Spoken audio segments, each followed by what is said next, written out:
Morning. Call this meeting to order. It is a regular session of the Yuma County Board of Supervisors, sitting as all special taxing districts, February 20th, 2019 at 9 a.m. And Supervisor Porteous, would you lead us in the pledge? Sure. Would you all please lead?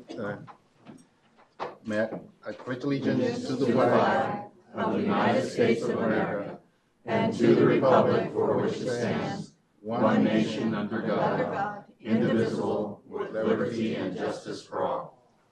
Thank you. You notice a large improvement in the board today. Supervisor Reyes, our chairman, is not here.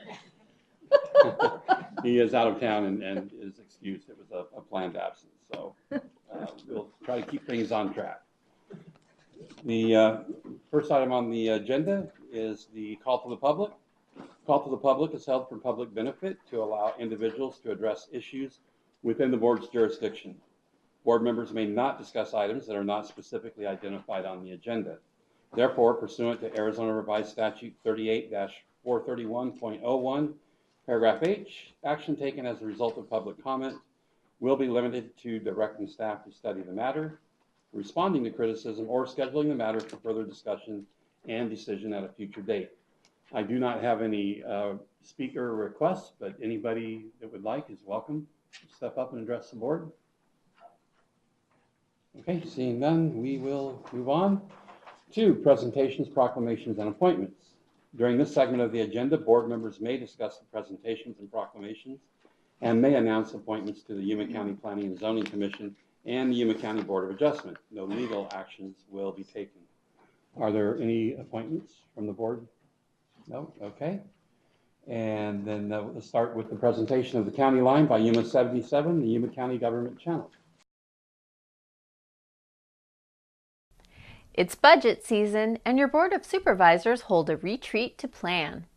It's an annual event that makes your kids happy to be healthy. And students from Aztec High School compete regionally and bring home a medal. These stories and more, this is your County Line.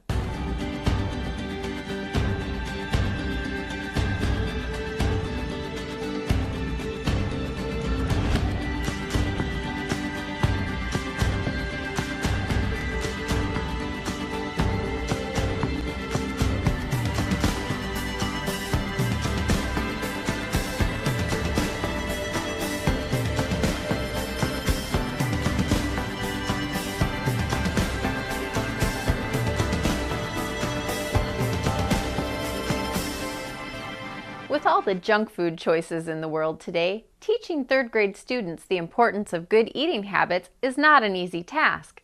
But the Yuma County Health District's Body Walk is so popular, the annual program books solid weeks before the actual event.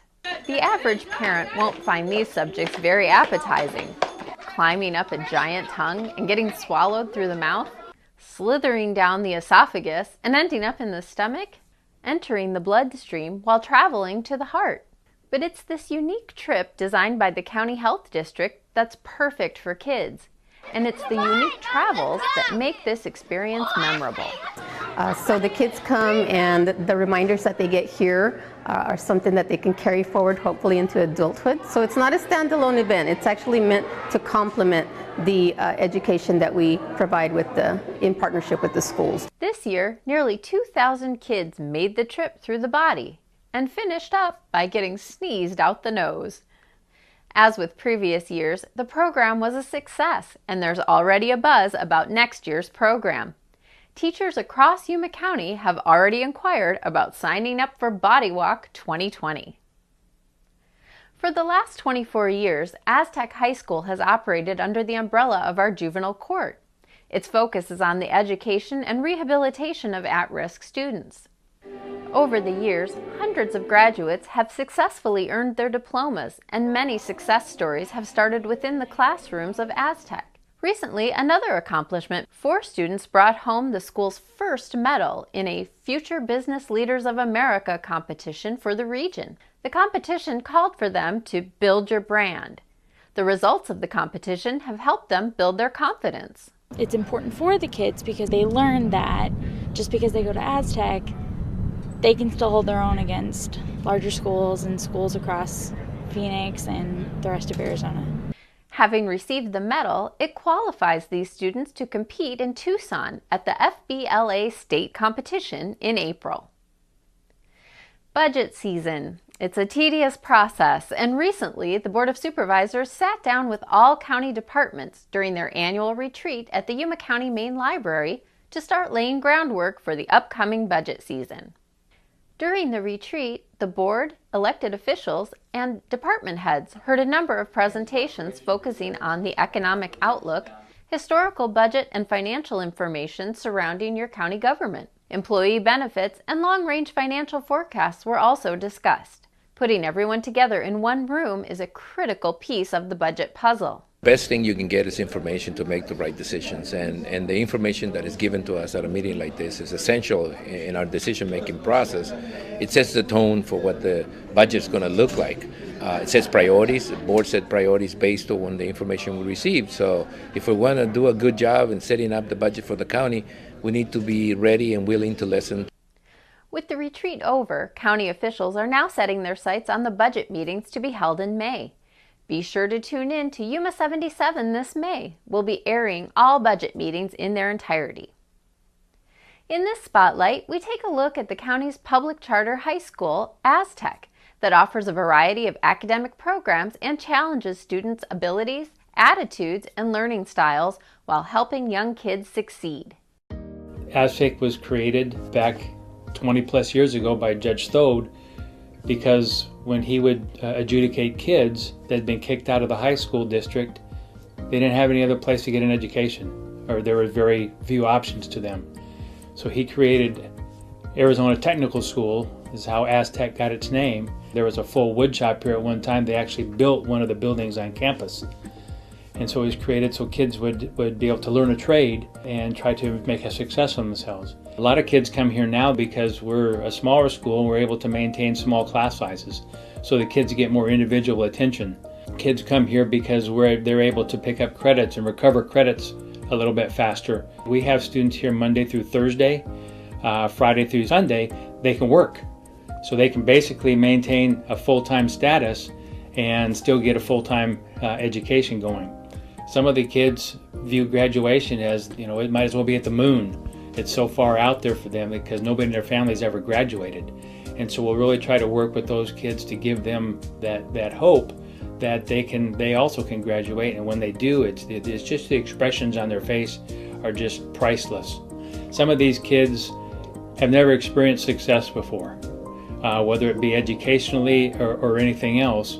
And coming to Aztec, they have the opportunity to get some success, whether it's in the classroom, even just socially.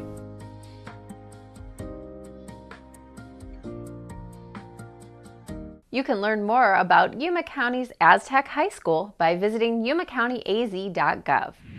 I'm Elia Juarez, and this is your Library Update.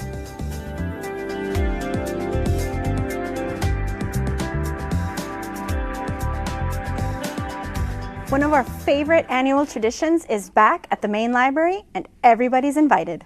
That's right, it's teddy bear picnic time. Kids under 12 and their families are welcome to bring their favorite fuzzy friend. It doesn't have to be a bear, it can be any stuffed animal. You can also bring a sack lunch and bring your whole family. There's going to be a bouncy castle, crafts, a story time, and a special appearance by our favorite bear, Booker Bear. For more information on Teddy Bear Picnic or any other of our awesome programming, make sure you check out our website at yumalibrary.org.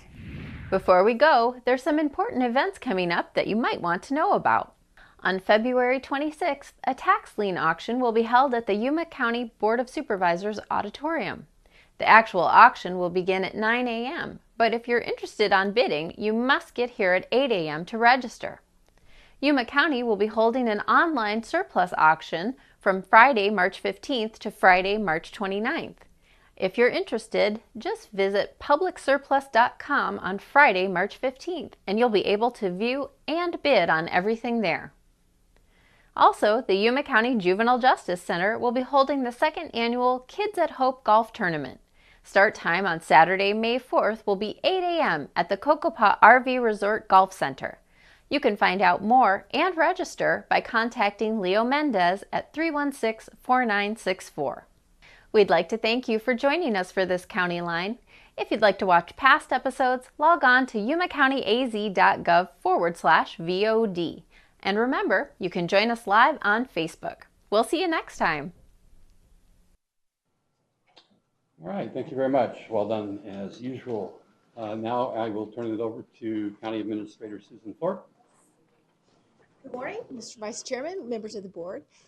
This is a happy and a sad time because we are here to recognize and celebrate the career of Gloria Malik, our housing director, but we're also saddened because she's going to be retiring and we're going to miss her institutional knowledge, her vibrant personality, and her constant positive attitude. So Gloria, if you could come up with me, I'd appreciate it.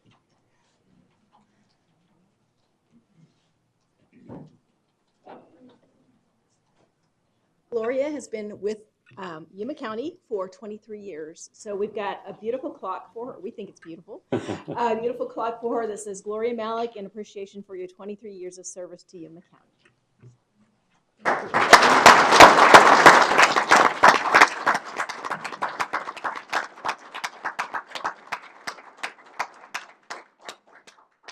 I really appreciate this one. I'm gonna miss my team who are here today. All right.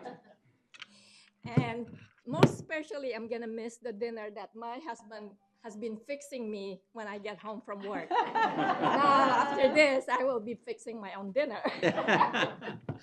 So I can't really, thank you enough for all the support that you have given me over 23 years plus. Actually, I came in to work in 1992, March of 1992.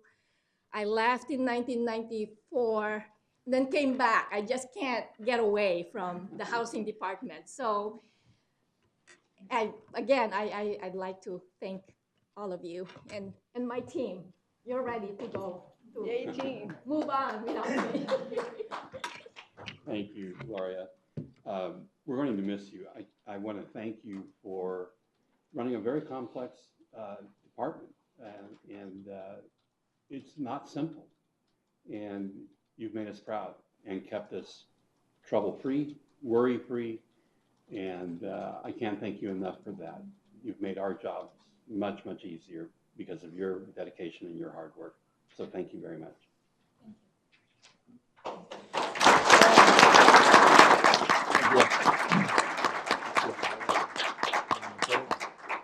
Let's do a photo with the board. I think our staff should get up here. Come on. Come on, guys. Your crew, her crew. You get in front. You guys, yeah. Come on, crew. All of you guys get in here. You have to stand in front. I hope somebody's staying in the office. Yeah, they are. Yeah, she's in front. So come on, come stand in front of us. Come on, guys. We don't have a, there we go. As long as your head shows, they can see you.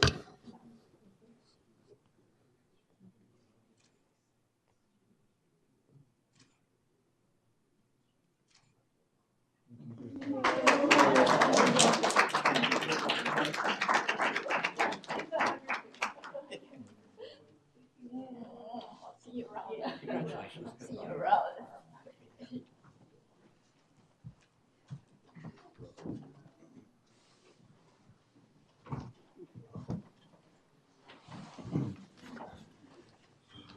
Thank you all for being here to celebrate this time with Gloria. Bye. Yes. Bye. Okay, we'll move on to Development Services, a public presentation by the 2020 Yuma County Complete Count Committee, kicking off the 2020 Census Outreach effort. Hard to believe it's it. Mr. Vice Chair, Yes. I'll go ahead and start it off. Okay. Supervisor Fortune. Thank you. Mr. Vice Chair and members of the board, thank you for hosting the Complete Counts Committee kickoff. As you know, the 2020 census will occur next year, Yuma County and our cities and towns, community agencies, and public have joined together as a committee to let every resident know that we all count. Todos contamos. And today we're joined by City of Yuma, City of San Luis, City of Somerton, Town of Welton, Regional Center for Border Health, AWC, Arizona Complete Health. I would like to take a few minutes to express why the census is so important. It is safe and it's easy. Census information is used to determine how many members of the state of Arizona has members the state of Arizona has in the U.S. Congress and to determine districts in the state legislature and local governments. Language, culture, trust, and other social barriers historically have impeded some people from participating in the census. People who have historically been undercounted include children, young adults, elderly, immigrants, migrants, non-English speakers, and homeless people. Demographics collected with the census are used in determining federal and state aid and grants, economic development, housing assistance, transportation improvements, and many other uses. Participation in the census is safe. Census records are confidential and protected by federal law. It will not be shared with immigration or any other law enforcement agency. It cannot be used to determine eligibility for government benefits for 72 years. The 2020 census will occur online, by phone, by paper, and in person, and will be accessible by computer, smartphone, tablet, or other electronic device with internet access. The committee participation agencies will be making census places available to every county resident. The committee will be in several events that are throughout the county, many special events. And at this, I will also like to thank all the agencies that are very dedicated, that have very dedicated staff and volunteers that form this committee. So I just wanted to remind you all, we all count, and todos contamos, and I think if anybody wants to speak, Melanie?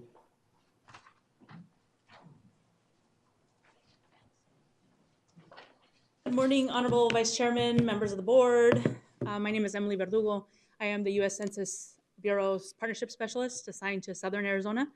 And I just wanted to give you a brief background about what has been happening. Supervisor Porchas did a very good job. But I've had the distinct honor and privilege to work with the 4 municipalities of Yuma County plus Yuma County government in developing this outreach plan. As you might know, a complete count committee is the Census Bureau's outreach model. And so what the committee is a group of trusted voices of the community to develop and implement an outreach plan. And so as you all know, this 2020 decennial will have its own challenges, right? We are going to an online model. That will be the preferred method of response, will be online.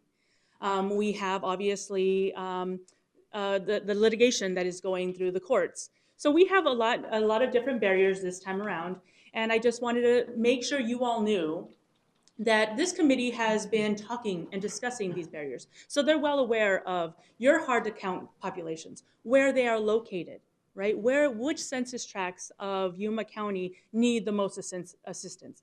They have been discussing the message of safety and confidentiality when it comes to filling out the census form. They have developed ideas on how to better address the challenges. They have thought of the best FAQs to give to the communities when they ask about cybersecurity, about will it be rejected if I don't fill out certain questions.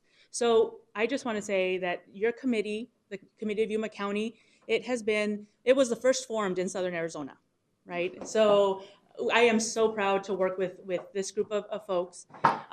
They are the largest. They have a membership of about 65 people. Oh. So I will say that they have their work cut out for them, but I have no doubt that we will accomplish an almost complete count of Yuma County with who we have on these committees. I just thought I would give them their kudos because they have been working extremely hard on behalf of the residents of Yuma County. So with that, if you have any questions for me. Any questions from the board? No. Thank you for what you're doing. Sure. What you're doing is very important to the citizens and taxpayers here, because if we are short on our count, we get shorted on shared revenues. So I commend you and the people working with you and that are volunteering their time in this important effort. So thank you very much. Thank Yes, you. thank you.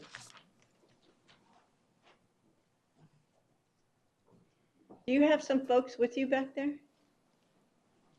Yeah, you know Can what? they stand Whoever's up? here, stand up and be recognized. Yeah.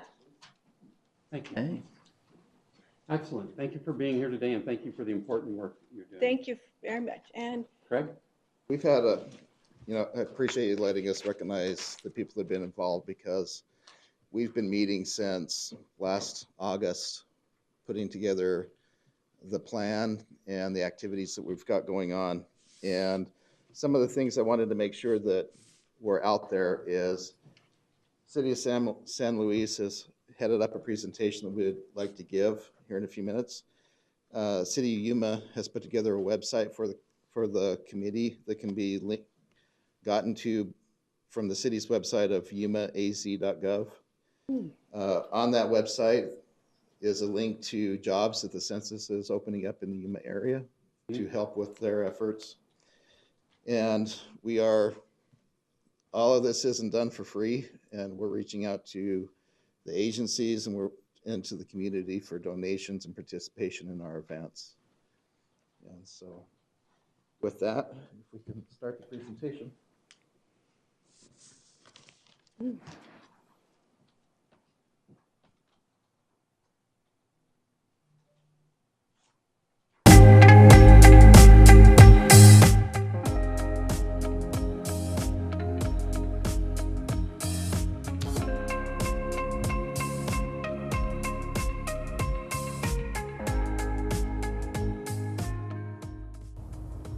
We all count.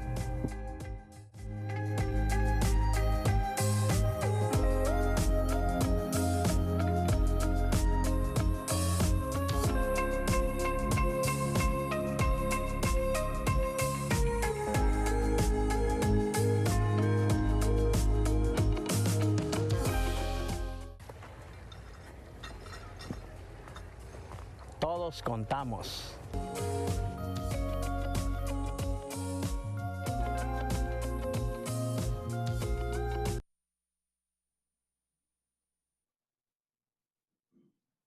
Great, thank you. Anything else, Craig? Great, unless there's any other questions. Supervisor Pancrassi? I'd like to recognize Maria Ramos, City Council member from San Luis. Will you stand up, Maria? She's part of the census group that's going to help in the San Luis area. And thank you. Thank you for what you do with both hats. So. Thank you so much. Thanks for being here. Thank you. Mm-hmm.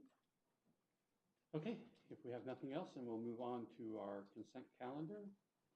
The following items listed under the consent agenda will be considered as a group and acted upon by one motion with no separate discussion unless a board member so requests. Thank In that you all. event, the item will be removed from the consent calendar for separate discussion and action. Are there any items to be pulled? I'd like to pull 9. 9? Number 14. Okay.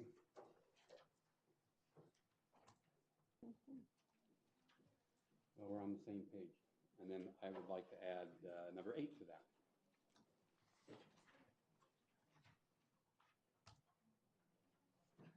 So those 3 will be pulled. Do we have a motion on the remainder of the calendar, items 1 through 14? So moved. Second. Okay, we have a motion and a second to approve consent items 1 with the exception of 8, 9, and 14. Any discussion? All those in favor? Aye. Any Aye. opposed? Ayes have it. Okay, we go to number 8. Give me just a minute to get there.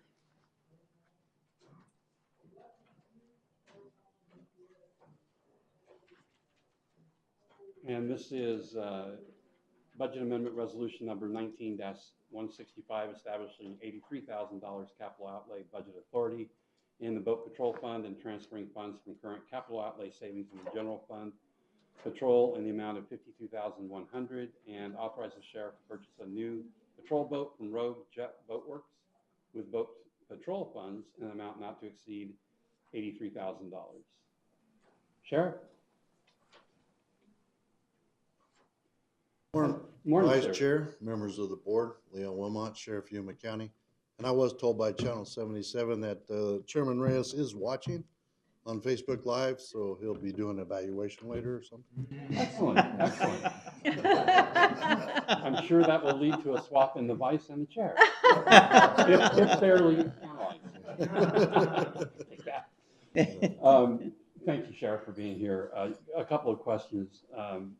Number one, I assume it's not a jet boat, even though the name of the company is Jet Boats. It would be. It Mr. will be a Vice Chair. jet boat? Yes. We currently have been running jet boats since the late 80s, early 90s. And one of the reasons why we transitioned over to those is because of fluctuation of the river levels. Okay. We were finding that with outboard motors, we were breaking skags and props were being damaged. So, and when you're talking about maintenance on an outboard motor, it's very expensive. So without having to deal with those, and especially running the rivers at night, it was a lot more cost effective to go with a jet propulsion drive where you don't have that underneath the vessel. Yeah. And it's also good for our divers as well. So when you're getting on and off the vessel, when you have to do a dive, you're not dealing with being injured on a prop or a skag on the outboard. Excellent. Yeah, thanks for the explanation. I was concerned about their maneuverability, but I'm sure that you've got that well under control. So Maneuverability is very, very good with the jets. okay, great. And then this has come up in legislation that we've seen at the County Supervisors Association as far as SLIP, the State Lake Improvement Funds. Is any money coming into this from the SLIP? Vice Chair and members of the board, we utilize SLIP monies whenever they are available. What we have done in this particular instance is taken the number of the boats that we had that were aged, that were purchased with SLIP funds. Those have been auctioned off, and then those funds would go back into that account and then be offset as well with other monies that were available. So we've been working with the county finance to be able to perform this function. So it's a combination of funding. Okay, great. Yes. Great. So, anybody else have any questions? No. Well, I think it's great that you're getting your fleet upgraded. Yes. So thank you. Thank you very much, Sheriff. You do a great service out on the river, so thank you. Well, thank you. Yeah, just as a side note, before the county attorney stops me, I'm going to tell you I was at a meeting last night in the foothills. Your department got rave reviews from the residents out there. So thank you for that. I wanted to pass that along. We appreciate that that report card. We really do. Our whole mission is take care of our community and improve the quality of life. So it was nice to get that kind of report card this morning. So thank you. Yeah, it was fun to be there and hear it. And I will share that with the officers that are out there on the street. So, yeah, please do. Absolutely. Okay, thank you. Anything else? Nope. Okay. If there's nothing else, I'll move that we approve number 8 as presented. So move. Second. Okay, we have a motion and a second. Any discussion? All those in favor? Aye. Aye. Any opposed? Ayes have it. Thank you very much. And number 9, who pulled 9? You I did. Okay, Supervisor Simmons. I just kind of wanted the sheriff to speak a little bit on this. This is something new, and I think is really going to save the county some money and enhance the officers that work this area. So, turn it over to the sheriff. Vice Chair, members of the board, Supervisor Simmons, thank you for giving us the opportunity to speak about this. As you may be aware or not aware, typically whenever we hire personnel on board, it takes a while to get them through the background process, and then you have to find an academy throughout the state to be able to send these officers to, which through the years it's grown to almost an 18-week academy that you have to send them to. for the most part, we end up sending a lot of our officers to Siletzi, which is down towards Tucson. There were some changes that were made where Phoenix PD basically took over running that academy, and we were looking at roughly $15,000 per cadet to send them to this academy and get certified. So on top of the $15,000 for paying for them to attend, we still had to also look at the per diem, the fuel going back and forth, and them being away from their families for a long period of time. Your local law enforcement chiefs from all the different agencies, San Luis, Somerton, Walton, City of Yuma, as well as myself, sat down, and through the years, many of us that are still working today actually were a product of the Arizona Western College Police Academy, which was a part-time academy. And you could actually self-sponsor yourself as well as be sponsored to attend that academy, but it wasn't a full-time academy. We all sat down with AWC and asked them what the possibility was of being able to start a full-time academy in Yuma. And through a bunch of meetings and work in collaboration with them, we've actually been able to work with the AWC to actually put on a full-time academy, which would enable all the local law enforcement agencies to be able to send their cadets to a local academy.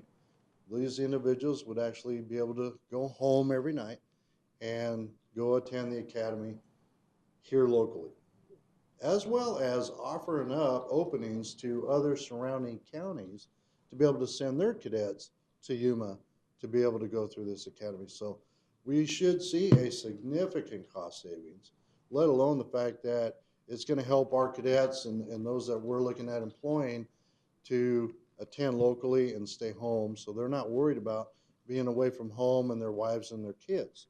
So for us, this was a plus up, and we're very proud to be able to partner with AWC as well as the other local law enforcement agencies to actually have this come to fruition. It's been a great partnership with the college through the years.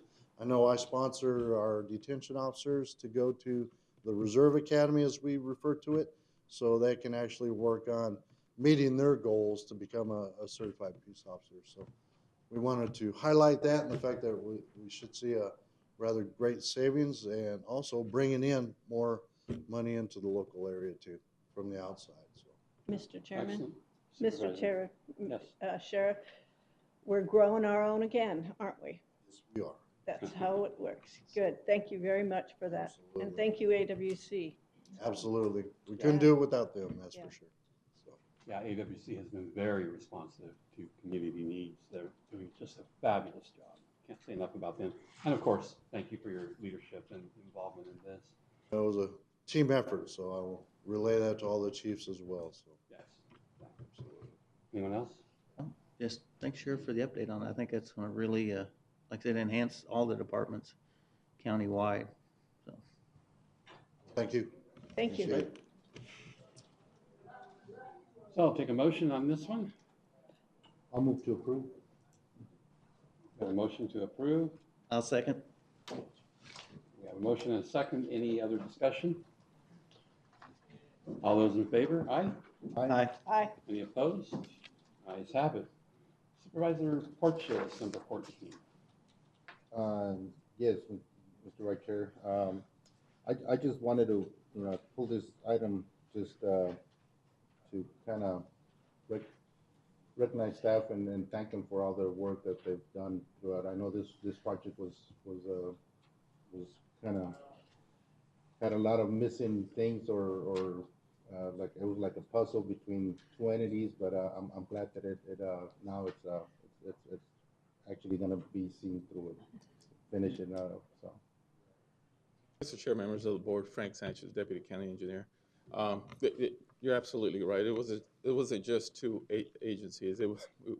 We're also involved with the Bureau of Reclamation on this project. So it was three agencies to try to get this project out. So it's here and we're ready to go. Good. Yeah, you took my road funds. Supervisor, and kudos to City of Yuma, the mayor for his leadership, and your two entities working together through some, this is a pretty tricky project that almost didn't go through. And so I appreciate your staff being flexible and doing a great job on this, and thanks to the city for their flexibility so we can get this important project done. Thank you very much. Thank you. We have a motion? I'll move to approve. Second.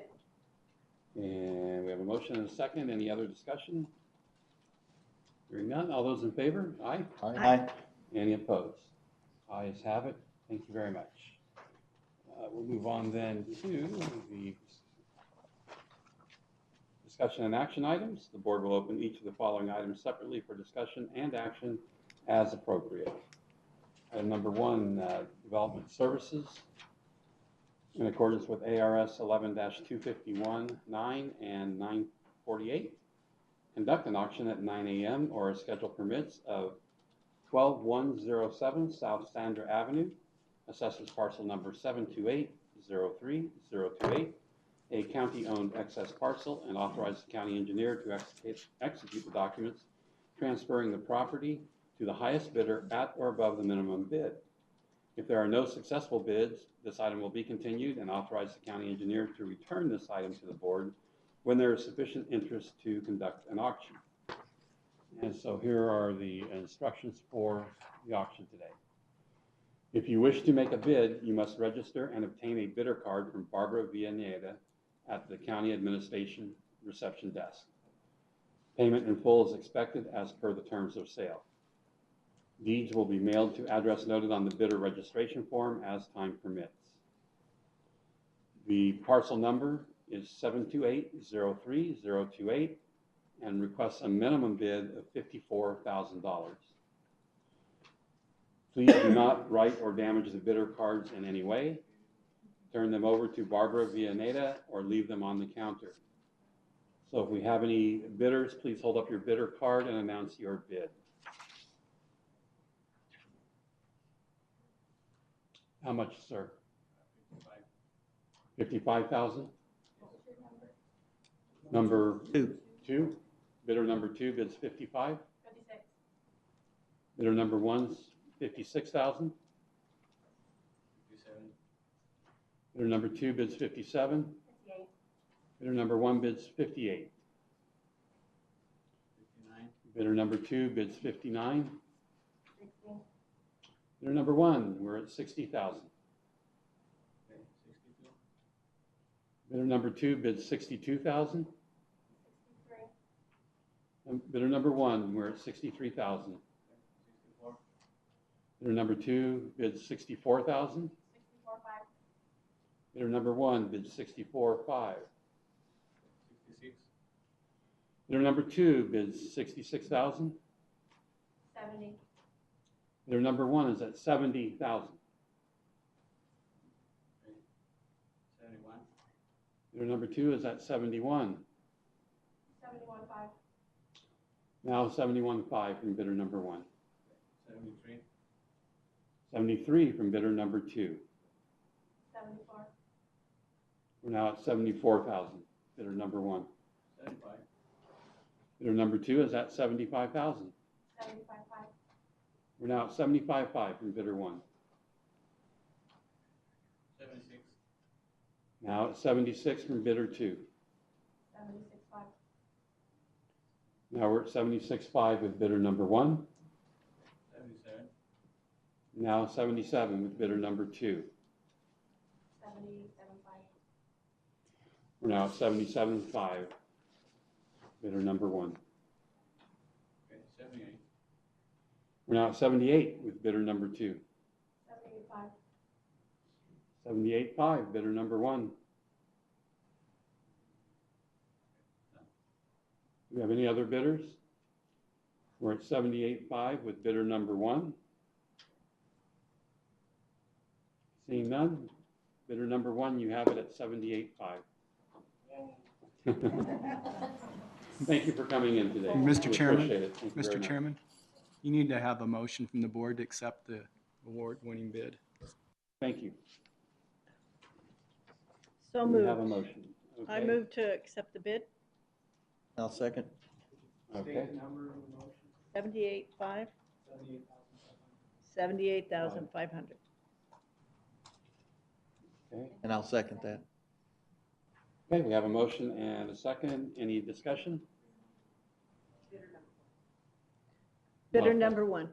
Modify the motion. Accept, yeah. And the Also second. move Second. to accept bidder number one's bid of $78,500. Thank you. We'll accept that amended motion. Any discussion on that? Okay, all those in favor? Aye? Aye. Any opposed? Okay, thank you very much. Thank you to the bidders. Thank you for being here today.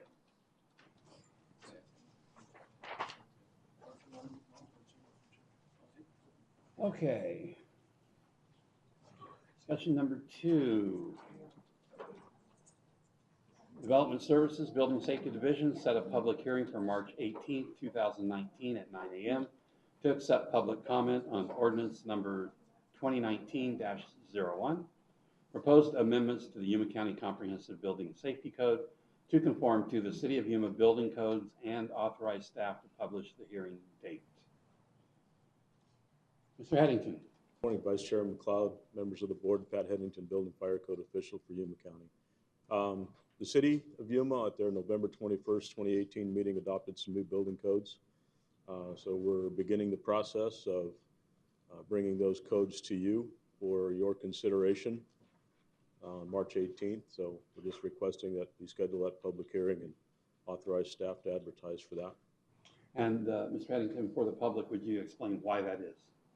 In accordance with ARS 11861, we have 2 options for code adoptions. One, we can adopt a nationally published code without any amendments, or we can adopt the same codes as the largest city within our jurisdiction, which is the City of Yuma. Since 1998, Yuma County has adopted the same codes as the City of Yuma, allowing contractors and owners, developers, and all in the area to operate under the same umbrella of codes as the city. In some communications with the town of Welton and San Luis, they are also looking at updating their codes. Whether they move to those same codes is yet to be determined, but it does appear as though they're making those considerations. Thank you. Any other questions from the board? Okay, hearing none, I'll take a motion. So moved.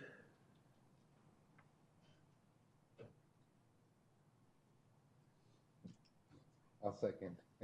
Thank you, Mr. Porteous. Oh, I'm sorry. I'm glad I was patient. You got me by about 1 second. I was going to second it. So thank you. Any discussion on the motion to approve?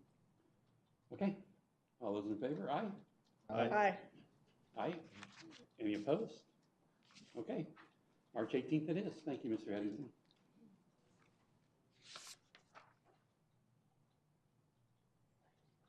Okay, moving on to item number 3. Authorize the chairman to sign the intergovernmental agreement between Yuma County and the cities and towns within the county for Forefront ED for the promotion of binational economic development in the mega region that includes Yuma County, San Luis, Rio, Colorado, Sonora, Imperial County, California, and Mexicali, Baja California. Mr. Melcher. Good morning, Mr. Vice Chairman. Excuse me, Paul Melcher, Director of Economic Development and Intergovernmental Affairs. Mr. Vice Chairman and members of the board, what you have before you today is the intergovernmental agreement that outlines the county's participation in Forefront ED organization. Just as a quick review, the county participates with Supervisor Porteous being the representative at this time, with the county administrator also as the part of the governing board for economic development in the mega region. That includes infrastructure development, specific economic development, education and workforce development, and tourism. As we've been moving forward, one of the things that we've been doing is presenting this to the board of supervisors and the respective city councils for the towns and cities on an annual basis. What we would like to do in presenting this to you today is seek the board's approval for a 5-year intergovernmental agreement so we don't have to come back on an annual basis. Some of the changes in here are we have a slight increase in the financial contribution for the next year of $57. That would increase each year based on the estimated county population for the remainder of the 5 years. So the two main changes to the IGA are converting it from a 1-year agreement to a 5-year agreement, and then accounting for those increases each year automatically up until the termination of the agreement. Mr. Chairman, it's almost identical IGA that's been presented in the past with those two exceptions. So I'd be happy to entertain any questions you might have. Thank you. Any questions? Supervisor Porteous, thank you for your work in this matter. It is appreciated, and I think this is a great thing that we are a part of. And thank you for your work, Mr. Melcher. I know that you put a lot of time and effort into it as well. So thank you very much. And Mr. Chair, I'll just add that each entity has the representatives are mainly elected officials, but also staff, and they're very passionate for what they're doing for this region. They really want this region to grow and be a voice, a loud voice, and so that everybody can hear us. Right. So yeah, well, thank you. Okay. Just a comment? Yes, of course. I've been calling us the International Four Corners, and with Sonora and Baja and California and Arizona, and with all of those on the forefront, it's I know that with the passion that people have and what they're doing, it's an amazing what we are going to do. Thank you. Okay. I will entertain a motion. I'll move to approve. I'll second. Okay, we have a motion and a second to approve. Any other discussion? All those in favor? Aye. Aye. Aye. Any opposed? Ayes have it. Thank you very much. Okay, moving on to item number 4. Discussion and action to authorize the execution of an intergovernmental agreement between the Yuma County Board of Supervisors and the Yuma County Recorder, transferring administrative oversight of the Election Services Division to the Yuma County Recorder's Office. Good morning, Vice Chairman McLeod, members of the board. For the meeting today, we are discussing a proposal to change the operational structure of the Recorder's or the Election Services Department within the Recorder's Office, with a unique component that would establish an Elections Advisory Committee that would, in essence, be the committee the Recorder would be reporting to on a quarterly basis, if not more frequently, to address or make the committee aware of any election issues, any upcoming elections, calendar dates, policies, and procedures affecting the elections administration functions within Yuma County. And it's my hope that consolidating these services under one office will allow for a more efficient process for both offices, as well as the service of the voters across Yuma County. I do believe that I've spoken with each of you individually, and the unique component of establishing the committee is something that would be new overall to Arizona, but I think that it allows for a more transparent approach to elections administration, to have the committee include members of the Board of Supervisors, the county attorney or designee, and the county administrator, who has historically been the manager of the Election Services Department. I think that the Elections Advisory Committee that would be formed would be meeting on a quarterly basis to allow the Recorder to report any issues, or I'm sorry, the upcoming elections calendar, any of the upcoming elections that we would be conducting, either for countywide, state, municipality, or other jurisdiction or special district.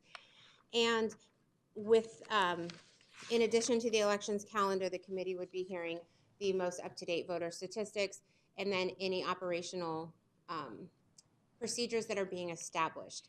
The IGA before you would approve the consolidation or integration of the two offices, with the expectation that the individual, the specific components of that relationship would be further refined in an administrative policy in partnership with the committee and administration, to ensure that we you know, dot all our I's, cross all our T's, and make sure that it is a seamless policy outlining relationships and procedures amongst both departments. And I feel that that is a large benefit to the recorder's office in the voter registration early voting piece that we conduct currently, as well as a benefit to the elections administration components that are the responsibility of the elections department. In addition, the proposed structure would outline we would have an administrative policy refined in the very near future with the committee that would be the recruiting, the committee itself would be the recruiting and interviewing panel for any candidates for the elections director position, which is currently vacant.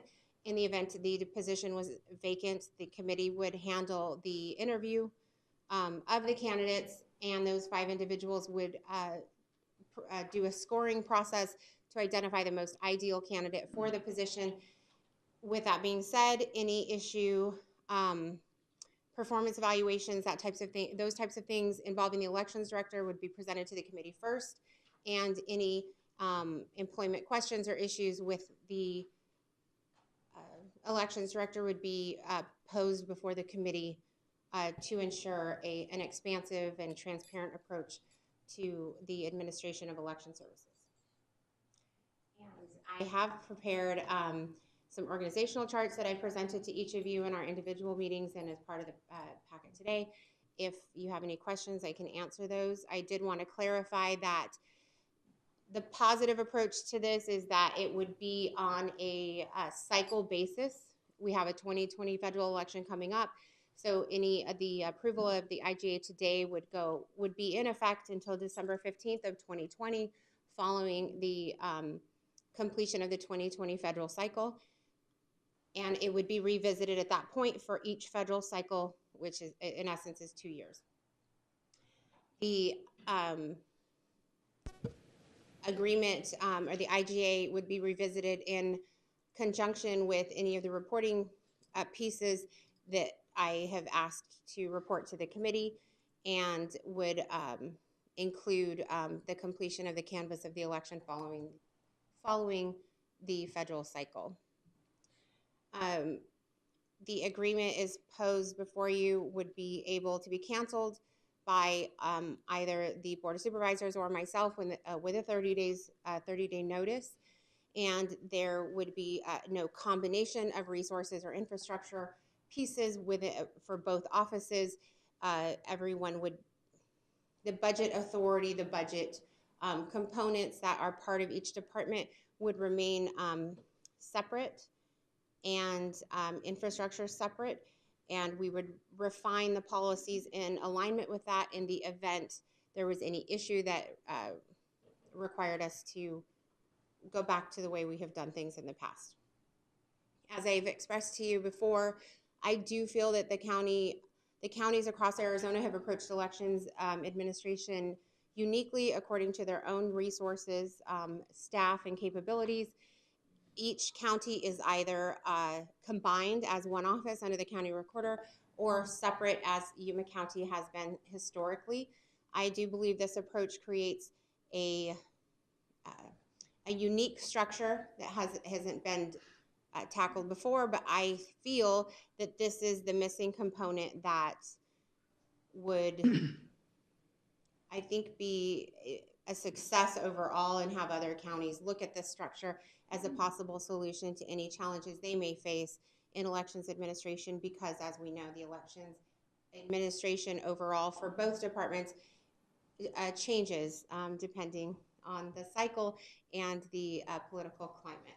So I would like to ask for your support in that regard to the IGA before you, and it is my hope that this structure allows for Yuma County to better serve the voters as a one-stop shop approach, and allows us as elections administrators to be accountable not only to the voters overall, but the board and administration of Yuma County as you all have conversations with your constituents in your individual districts, and elections affects all of us.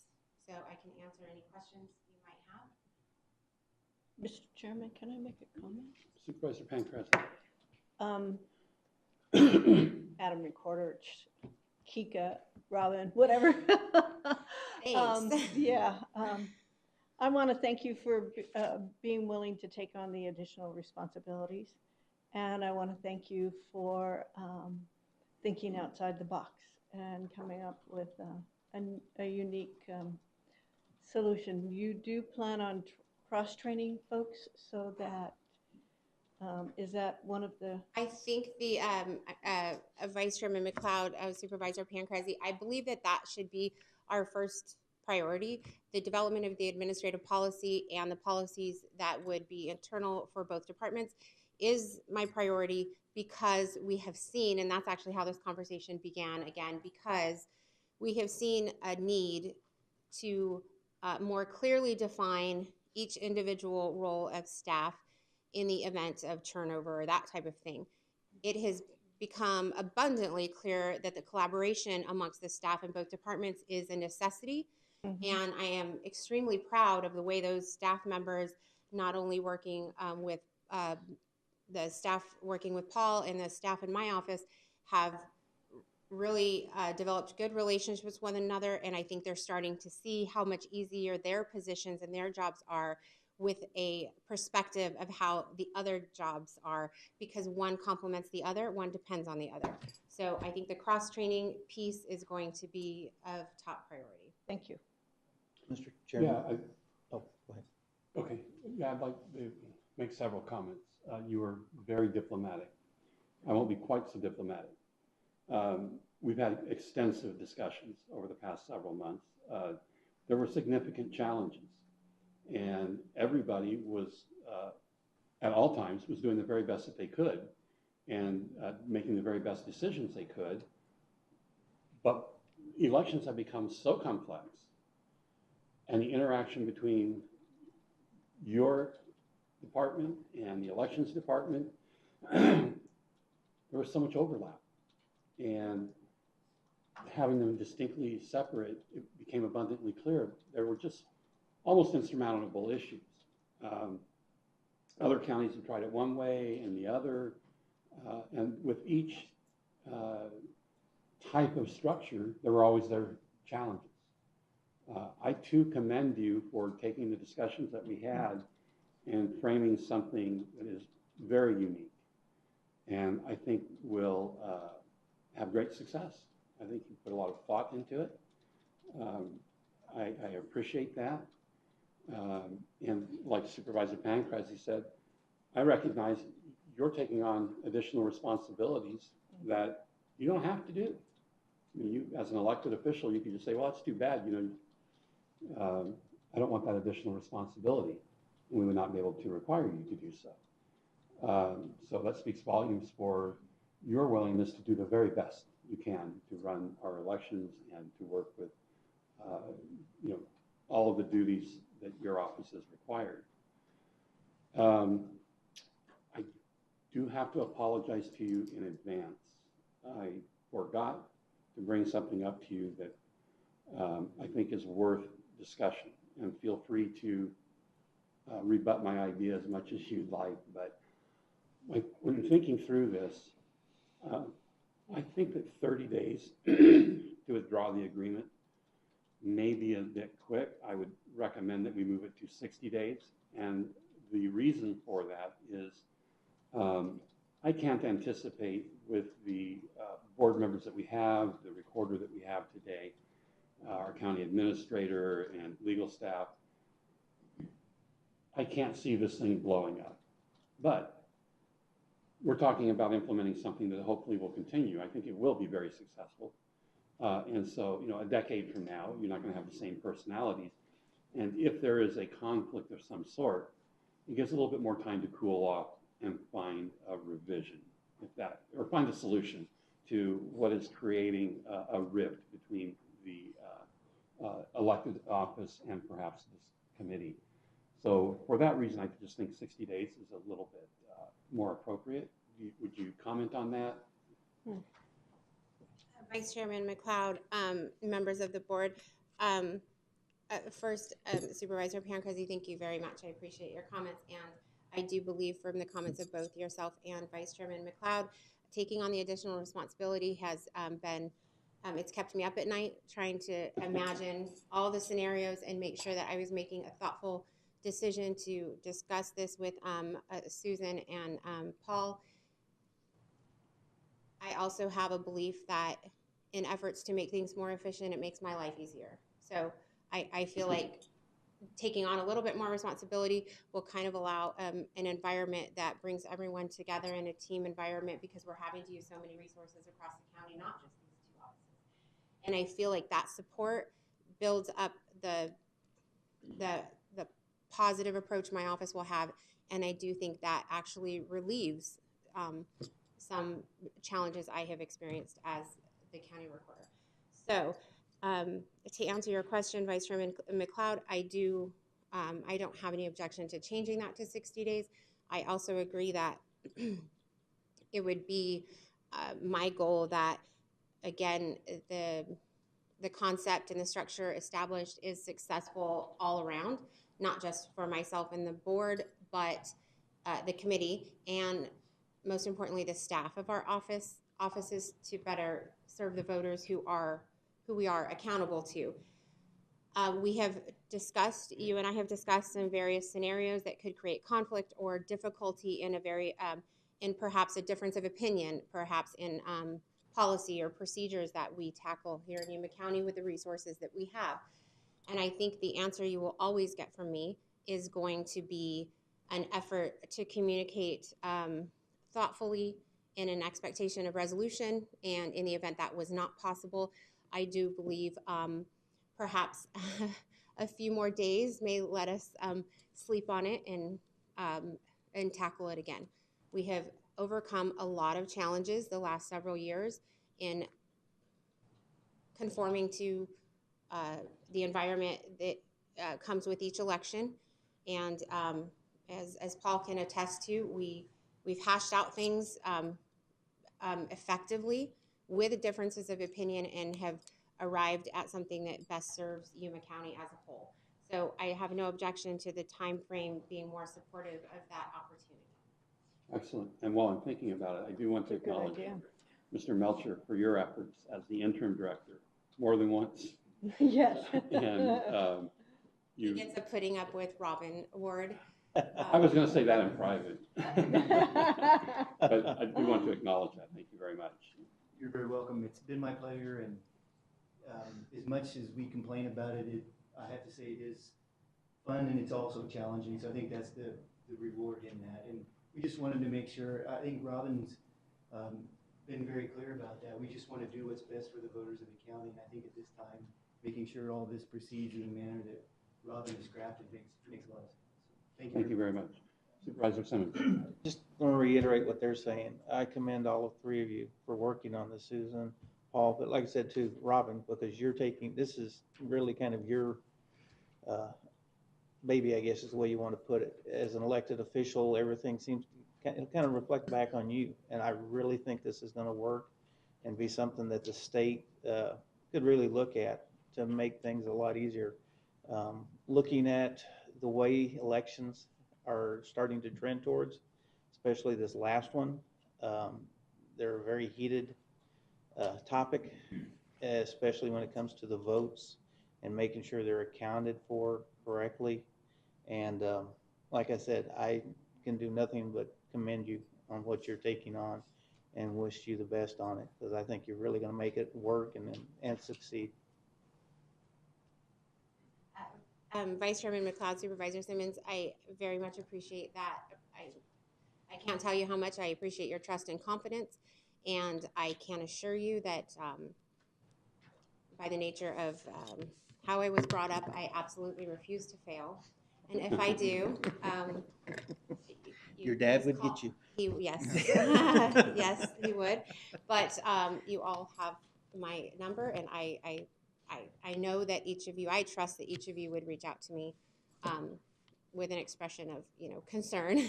And I think that's what I love about the component of the committee, having a few of the board members on the committee, which I would hope wouldn't take up too much of your time or be a time constraint on you all. I think it gives the opportunity to feel confident in the approaches of Yuma County as it pertains to the administration of the elections.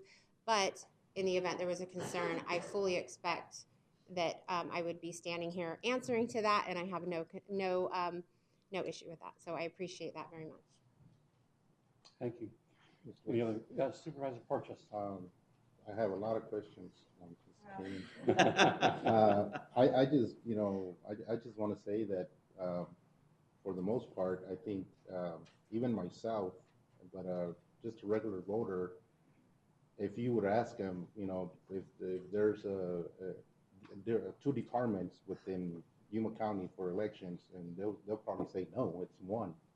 So it's your name that they see in the ballot. So I mean, I think a voter pretty much sees, and it's you're the one in charge. I think you get the calls when someone can't vote, or you go through the system, look them up if they're registered or their address or something.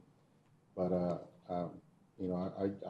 I think it'll be great. I mean, I think it's a couple of questions, but how long you been a county reporter for Yuma County? Vice Chairman McLeod, Supervisor Porches, I'm finishing up my 11th year. And that being said, I say this all the time, I feel like I have a lot to learn. And I came from a very different environment than this world. And elections is very different. But even with that 11 years or so, I think that there is a lot to learn. And I like that my staff feels that way. And I think election staff feels that way too.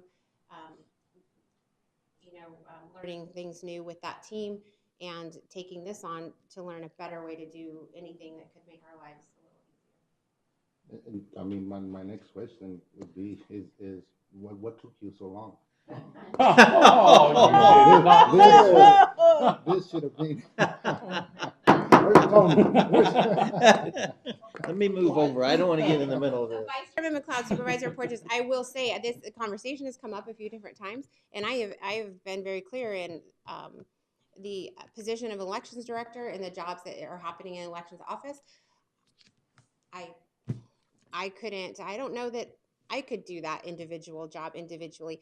I do feel I have some strengths in regard to coordinating some things and maybe managing things to keep everybody working together. But I think that the skill that's going to come with an effective elections director and the skill coming with the effective staff that I have and the partnership of the committee being established is going to build all of us up. And I appreciate your comments.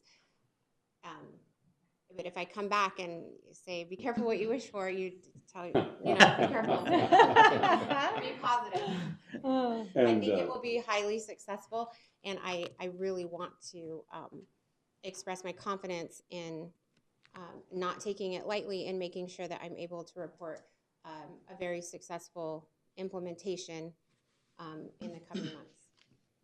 Supervisor Porches, actually, this has come in front of the board a couple times in the past, 2006, and I think several years ago, and each time the board balked at it. But again, new board members now. Yeah, right.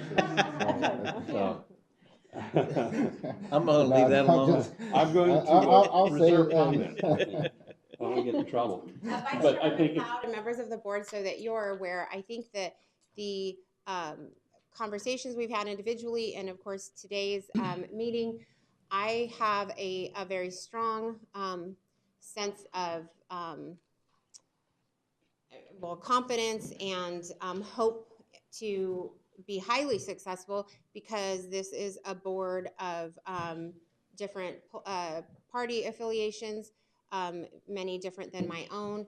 And I think the conversation that's comes up a lot, especially in the legislative process this session, which has been difficult, is there are many, I think that if they would tackle it in the sense that we have in a nonpartisan view, there is only one way to serve the voters of Yuma County, and that's going to be in a nonpartisan approach to securing and maintaining integrity of elections, however that needs to happen, and however you have to cross-train and make sure that staff is on board with that number one mission.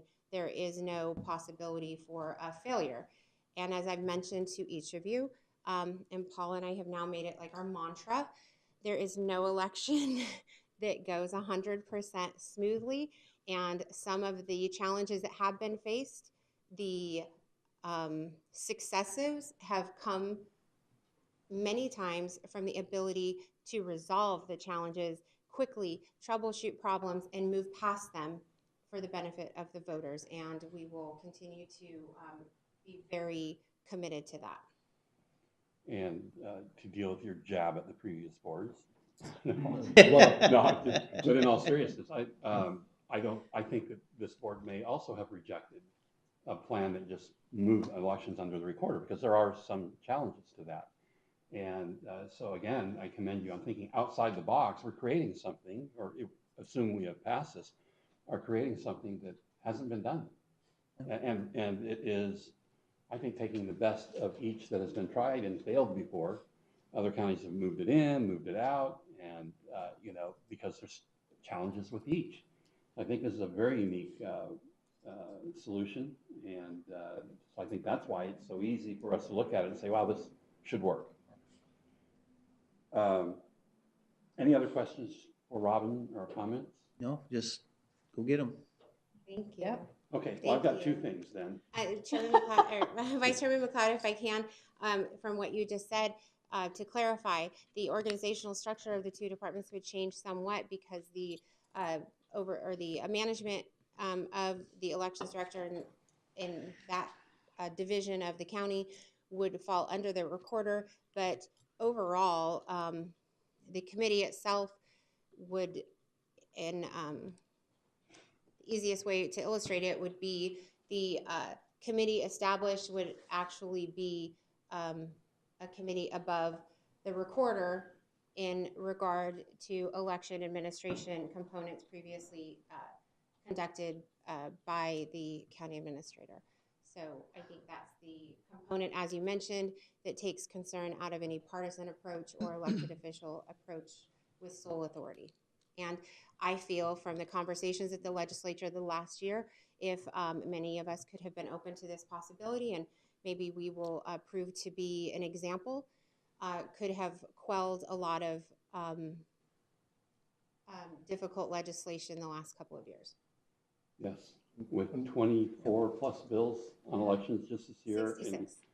How many? 66. No way. Is it up that high? Mr. Vice Chair, just one more comment. Yes, Supervisor Porches. I just, want to thank you for all your hard work, and also you, Paul, everybody that put in. This is well structured, and the way you worked through it and talked to us and told us what you wanted to do. I just want to thank you and your staff and Susan and everybody that worked on it, the attorneys. So they looked it over. So, and with that, I also want to say that actually, Supervisor Simmons and myself want to be in the committee. So. Okay. That'll be up. Vice Chairman McLeod. We'll talk to. Vice Chairman McLeod and members of the board, Supervisor Porches. Likewise, I sincerely appreciate the feedback that each of you individually offered to myself with conversations with the county administrator and Mr. Melcher, as well Supervisor Reyes's comments and feedback. Because without that conversation and feedback, I think it would have been a difficult thing to tackle with efficiency and success without support from each of you, because each one of you has a different perspective and a different idea that was posed, or different questions that were posed that we had not considered in our individual conversations. Thank you. Great. Anything else? Okay, so there are two things in the IGA that I would like to address. So what I'll do is I'm going to make a motion that we authorize the execution of an intergovernmental agreement between the Yuma County Board of Supervisors and the Yuma County Recorder, transferring administrative oversight of the Election Services Division to the Yuma County Recorder's Office, as contained within the IGA presented to us today, with two changes to the IGA. And that would be to include in the paragraph where the chairman appoints 2 members of the board, that it include verbiage that will say 2 supervisors from each political party, if possible. So that would take 2 or 1? 1 from each party. One from Each party, because otherwise you'd have 4. Yeah, but that was. 1 from each party, if possible. In the future, you could have a situation where it's all one party. But if not, even if it's a 1 to 4, you have from each. And the reason for that is that part of this is for transparency, as we've discussed. And so when you have a member of the board from each party, they can then go back to their respective parties if there's a question of why did you do that or how did that happen. Each of these board members were an integral part of that discussion and are able to go back and say, this was the thinking and this is why it's that way. That's a really good idea. And I think that can quickly diffuse Issues. any misunderstandings that may be out in the public domain. And so I think that that serves the voters in a much more positive way. I agree. Okay? Mr. Chair, I mean, we should be aware that it might, at some point, it might not be like that. Yeah, if possible. No, he said if possible. That's why I said it's All right, if possible. That's Okay. why I included the words if possible. Yes. And then also the other change would be to, from 30 days to 60 days to withdraw from the agreement by either party. And that would be my motion. I'll second that. Okay? And any other discussion? Questions? Yes. Vice Chairman McLeod, members of the board, I want to not forget to mention, just express an extreme gratitude to Susan Thorpe and Paul Melcher in the conversations we've had to kind of work through some of these ideas.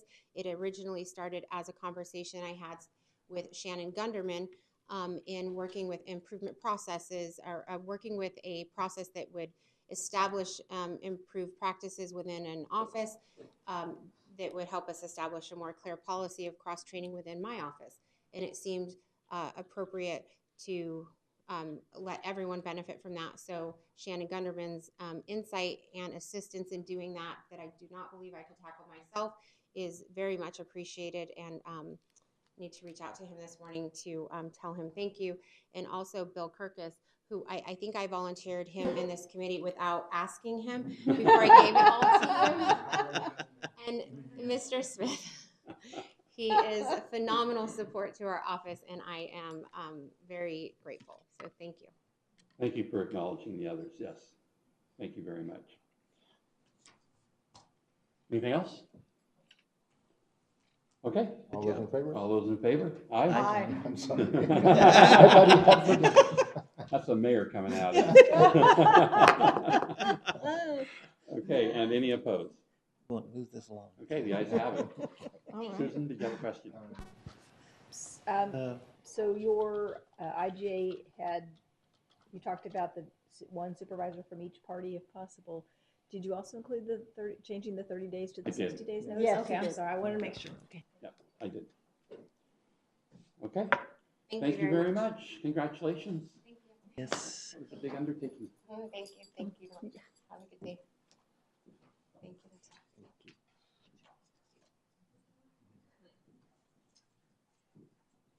Okay.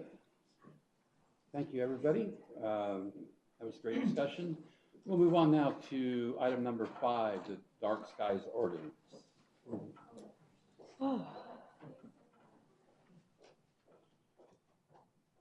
Maggie. Good morning, board members. This is a discussion that was requested by the Board of Supervisors to be brought to you. It's concerning a proposed dark sky ordinance, which would affect the outdoor lighting requirements of the Yuma County zoning ordinance. It would require an amendment to the zoning ordinance to revamp that section. Included in your packet is the proposed dark sky ordinance that was brought to the Board of Supervisors back in 2006. And said ordinance was not adopted by the board because it was brought forward after the adoption of Prop 207.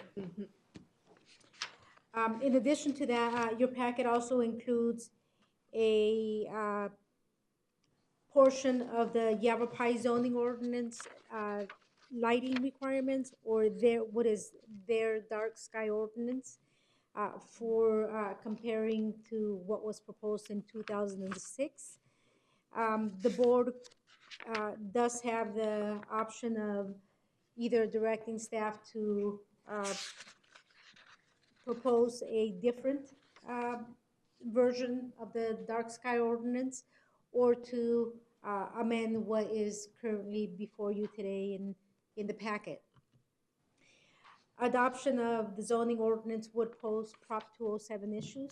Yeah, there are additional restrictions in the new regulation or in the proposed regulation that would affect what's currently allowed in the zoning ordinance. Maggie, as you know, I never bought that argument.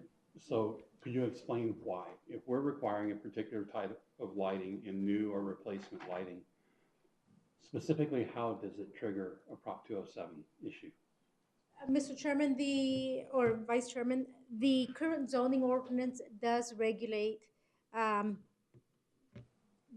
where light can shine. It requires that all lighting be ground directed.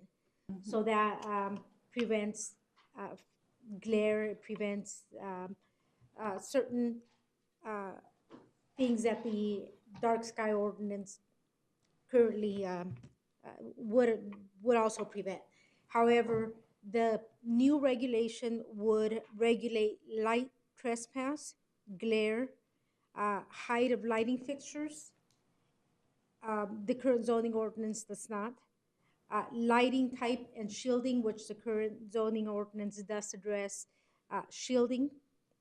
Light output in lumens per acre. The current zoning ordinance does not measure lumens per acre. And then lighting for recreational facilities, outdoor display lots, automobile service station under canopy, and wireless communication towers. The current zoning ordinance does require that wireless communications towers be lit in accordance with Federal Aviation Administration requirements. So maybe that section of the proposal could be eliminated, because it would be it's something that's already addressed in a different section of the zoning ordinance. Additionally,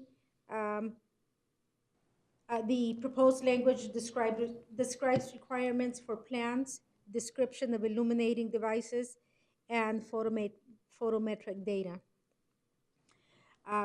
Plans and construction details for outdoor lighting fixtures would be required. Property owners would be required to depict the location of outdoor lighting on construction plans, and in some instances, the involvement of a certified illumination engineer or Arizona registrant. The current zoning ordinance does not require the involvement of a certified illumination engineer or Arizona registrant. So the proposed language is more restrictive. It requires additional requirements than the current zoning ordinance. Maggie, we do that all the time. You know, I mean, I don't get how it triggers a Prop 207. Mr. Chairman, it is required for other types of projects, but not for lighting in this instance. Sorry, maybe I'm dense. I still don't understand how it triggers a Prop 207. We put all manner of changes in our zoning ordinance, trying to resolve issues that we deem important enough to find restrictions on. The ability to split properties above a certain number, all of these things that we do. I still don't see how it triggers a Prop 207. Maybe, yeah, there's more things that have to be done. For instance, let's take a city ordinance where that you have to put in so many trees in a parking lot. That doesn't trigger a Prop 207. Why does having a particular type of light trigger a Prop 207? I've never understood it. Mr. Mr. Chairman or Vice Chairman, if the regulation would result in a decrease in the property's value, then it triggers a Prop 207 Sure. claim. I don't So understand. if today you're not, if property owner today is not required to hire a certified illumination engineer to put lighting on a particular piece of property, but once an ordinance is adopted, tomorrow they're required to hire a certified illumination engineer. That's more expense to a property owner. Therefore, it may result in a Prop 207 claim. That one I can buy, and when you said that, I'm like, no. Okay, that's a little excessive, because our building official knows the type of lighting that we want, and we can control it that way. Immediately, I thought, no, I wouldn't want that in there, because that is an added expense. So throw that out. Now, do we have a 207?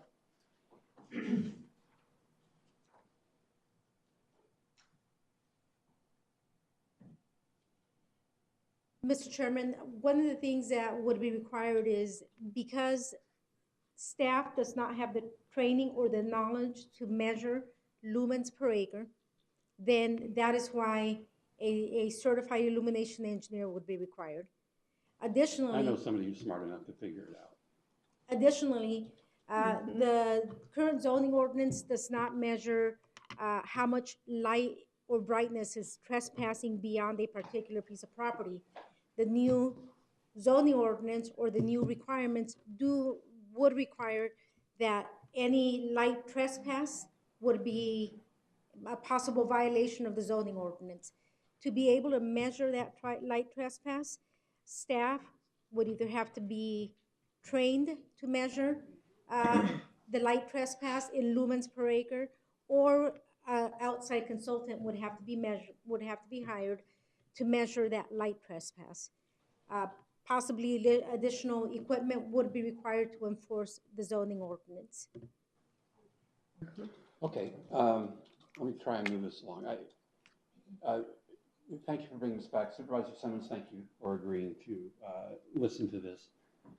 I guess for me, today, I'm trying to look at the future, and you go in most places, most cities, most, urbanized areas, you can't see but a few stars, maybe a planet once in a while. And the night sky is so beautiful, it adds to the rural nature of our county.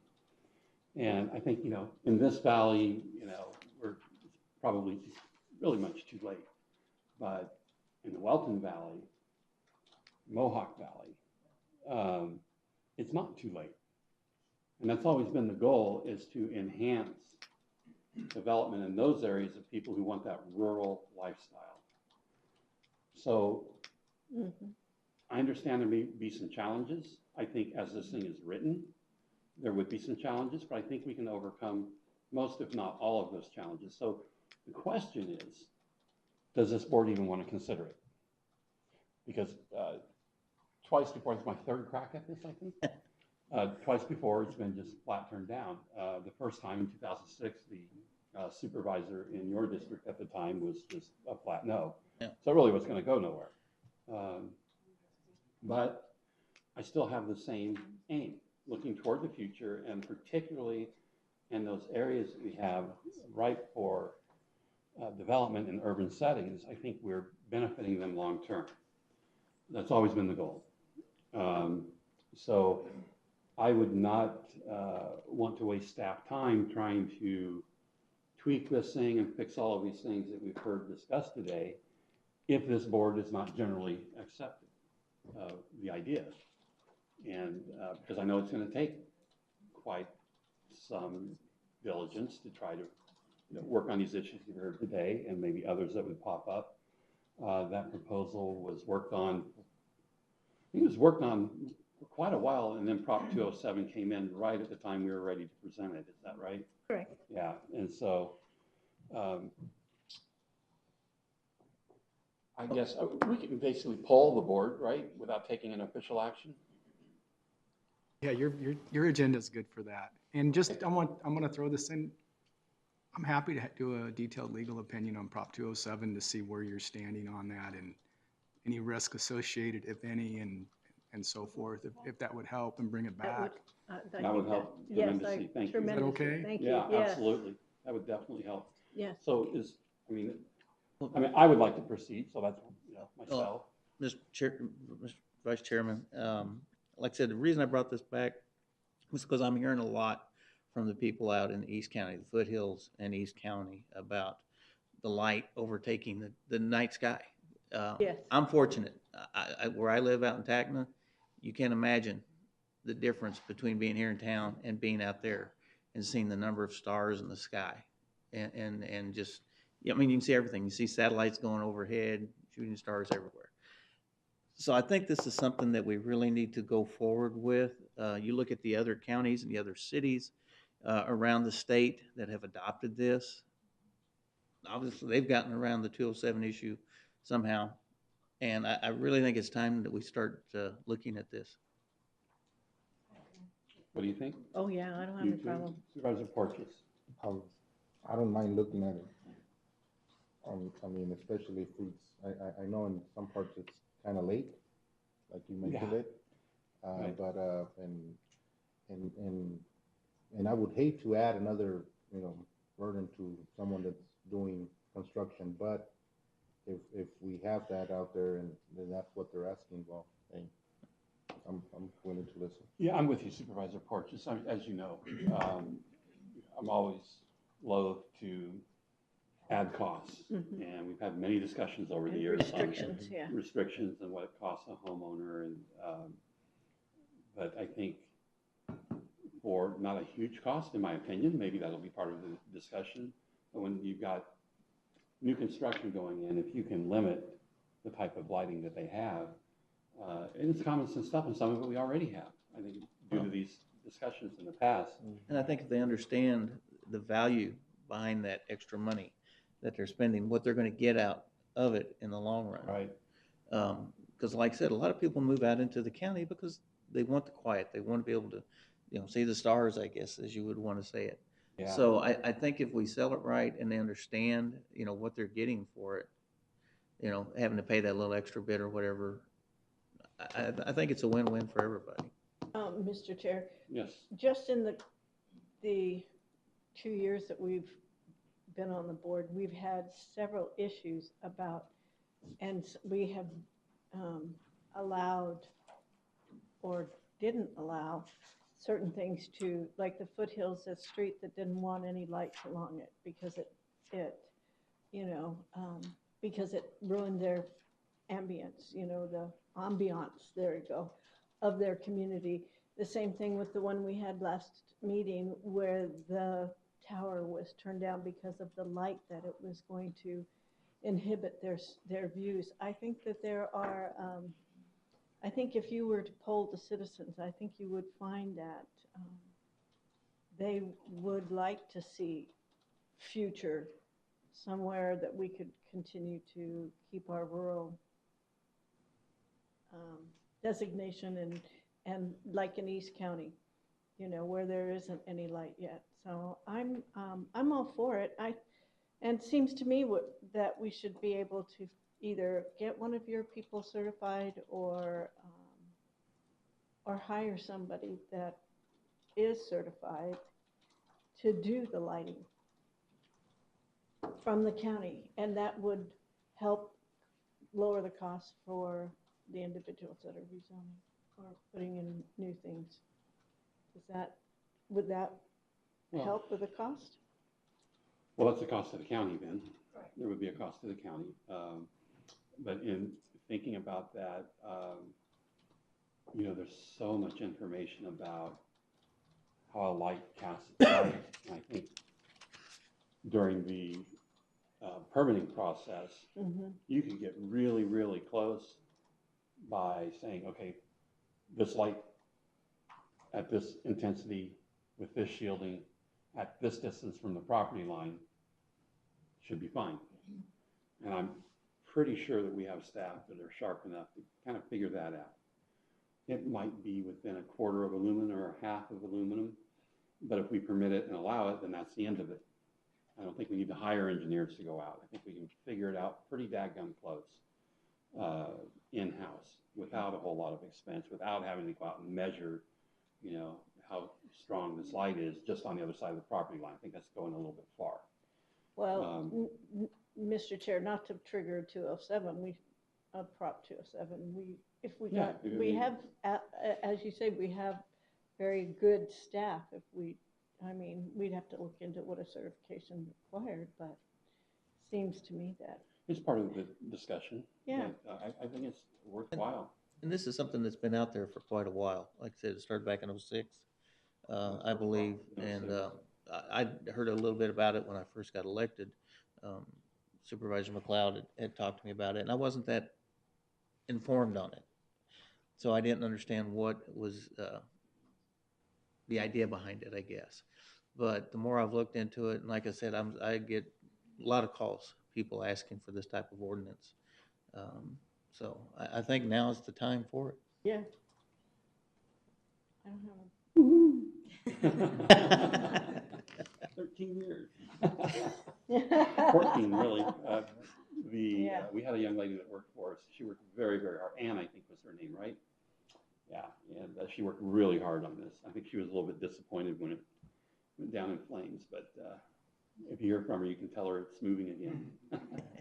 So for me, Maggie, I would like you to look at that. I know she did a lot of work on it. There were some things that maybe, you've got a feel for the board and how we look at things that may be overly restrictive. But most of something is better than nothing at all. And that's what I would ask staff look at. You know, how can we be as friendly to development as possible, yet achieve the desire to keep our skies dark? Mm-hmm. And to Supervisor Porch's comment, I can remember when I was a kid standing in my front yard in the middle of the city of Yuma. I think the satellite at that time was called Telstar. And you could watch that satellite go across the sky from my front yard in the middle of the city of Yuma, even though there was a street light across the street. I still watch. That's how much it's changed. I can still do that in Somerton. See, we want to benefit Somerton as well. We might talk to the city council. They might want to do something similar. Mr. Vice Chairman, Yes, I ma'am. used to be, well, I'm a little older than you, but I used to be able to go out in Sanguinetti Park and do the same thing. Yeah. So, lay out there in the grass and be able to look at Oh, the yeah. and see that. Yeah, I remember it. I miss You it. guys look alike. Now I got to drive to see the night sky. But, okay, I assume you have enough direction? Yes, I do. Okay. Thank you. Great, thank you. Thank you, Maggie. Thank you. All right, thank you, board. Appreciate it. Thank you, Maggie. Okay, we'll move to number 6, discussion of our legislative issues. Mhm.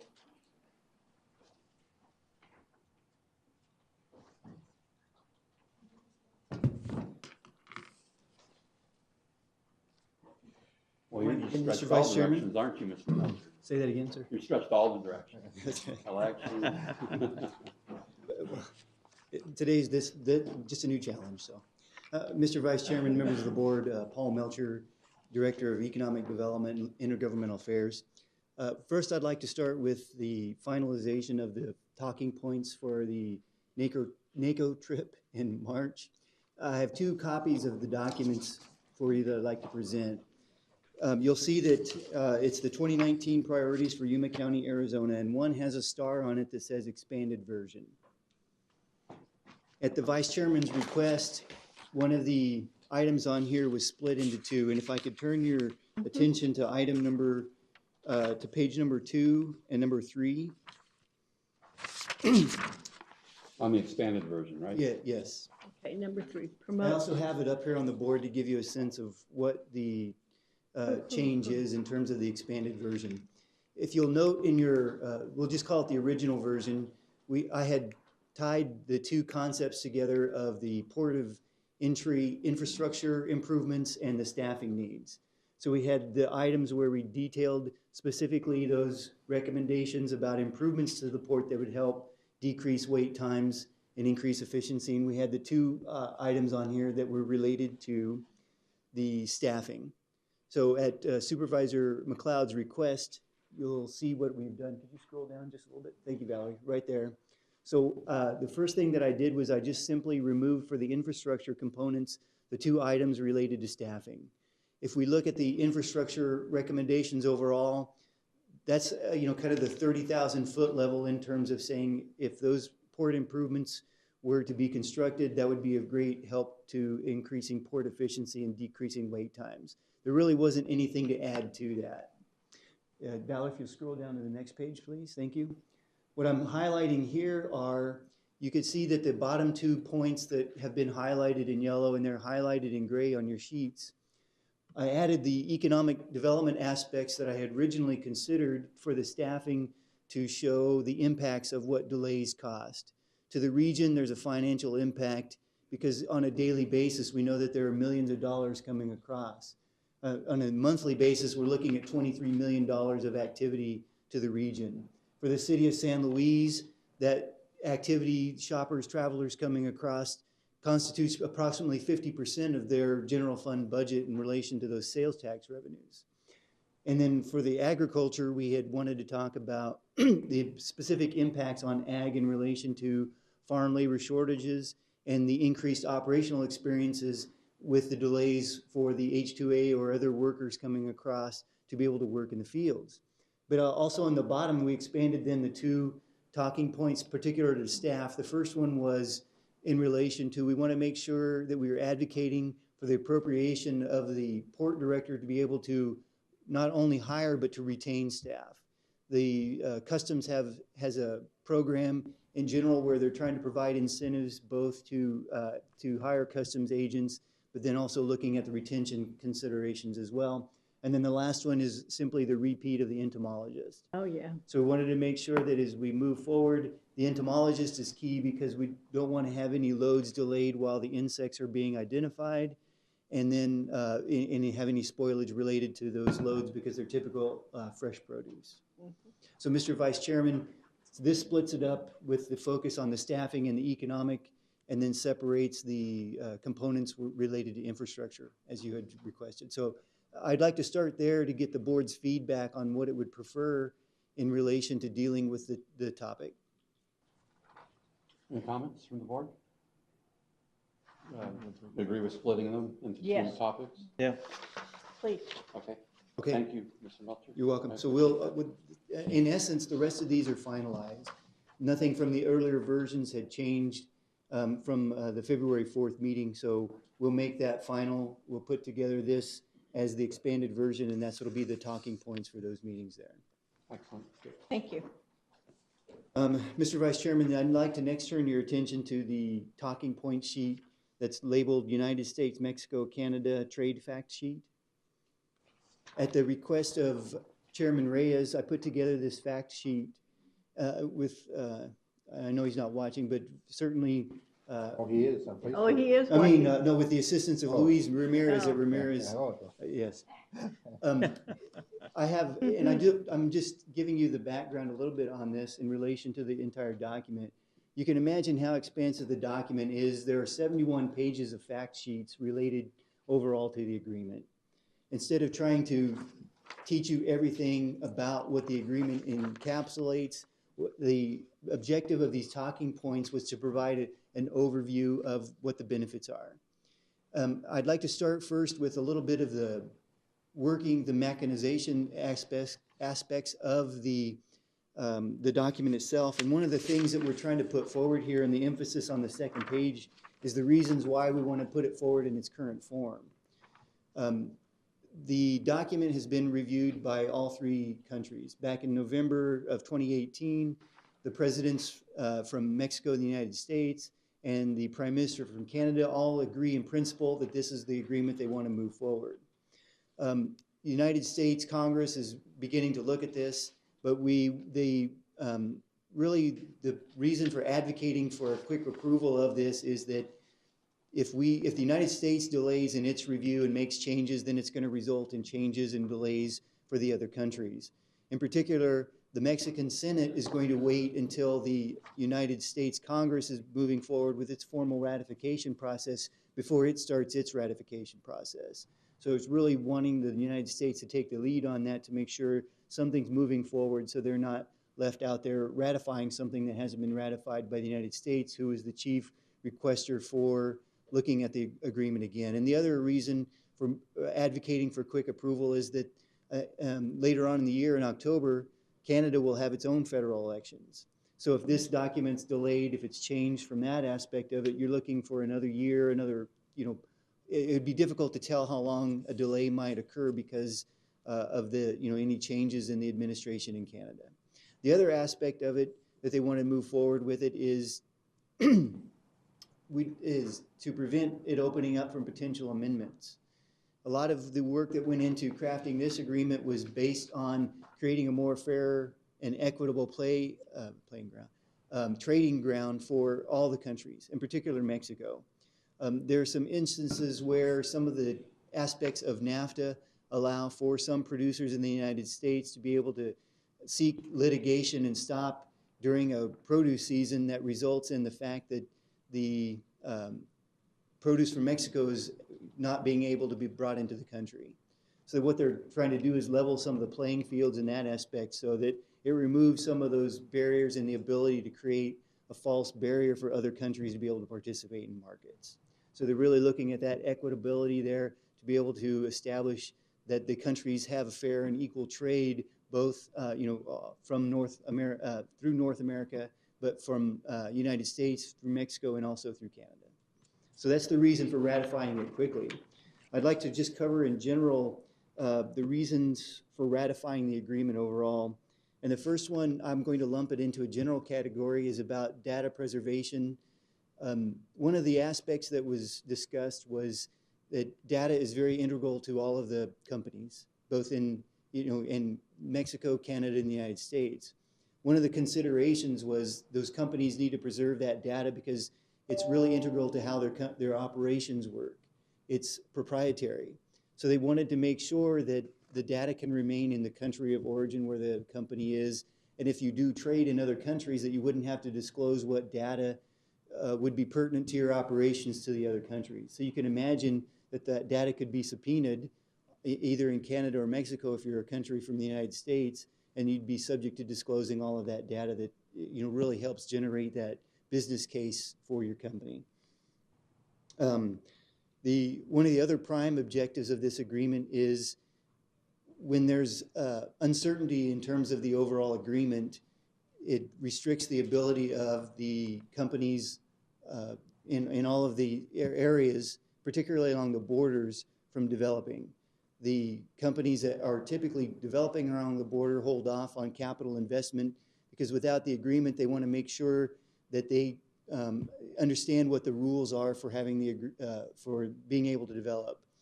And an extension of that is what the agreement does also is it preserves that company's ability to be repaid or to be made whole in case nationalization happens.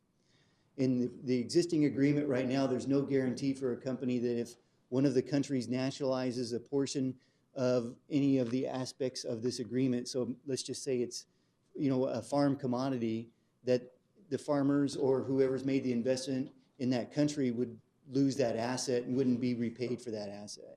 So this is one of the key elements of this agreement is if a nationalization occurs in any part of the industries, that company is made whole. Another one is, in general, yes, the other aspect of this relates to one of the first points is the improved origins, points of origins for automobiles and other things. When you look at overall international trade agreements, that's one of the most important aspects of it.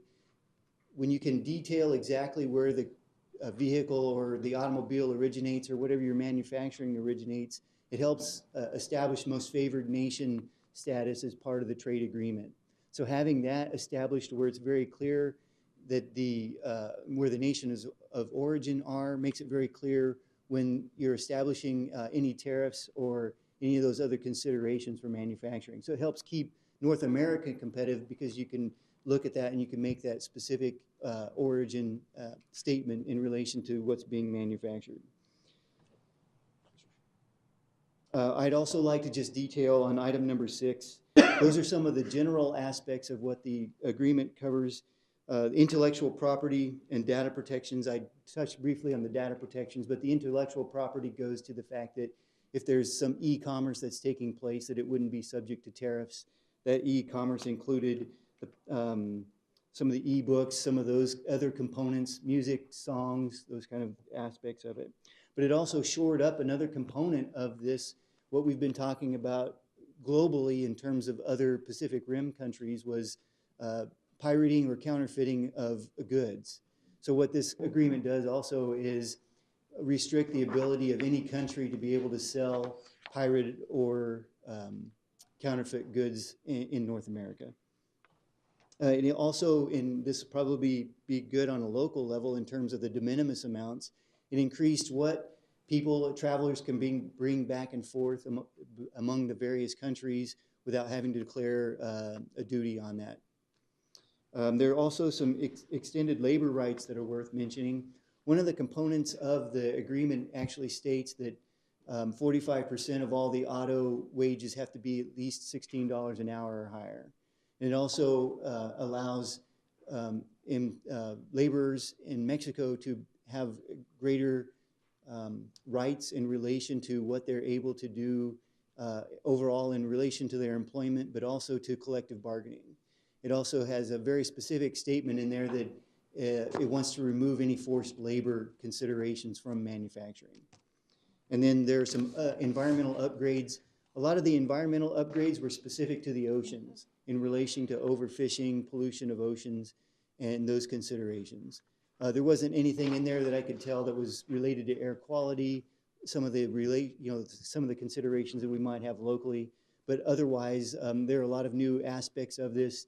The intent originally was to take NAFTA and to make it into something that addressed more of the modern considerations for what we, at the time, we were mostly focused on, North American trade, but now that we're in a global competition, particularly, the Pacific Rim countries, the treaties that have been made over there, this is really made to address that, to keep North America as being the most competitive trading and manufacturing region in the world.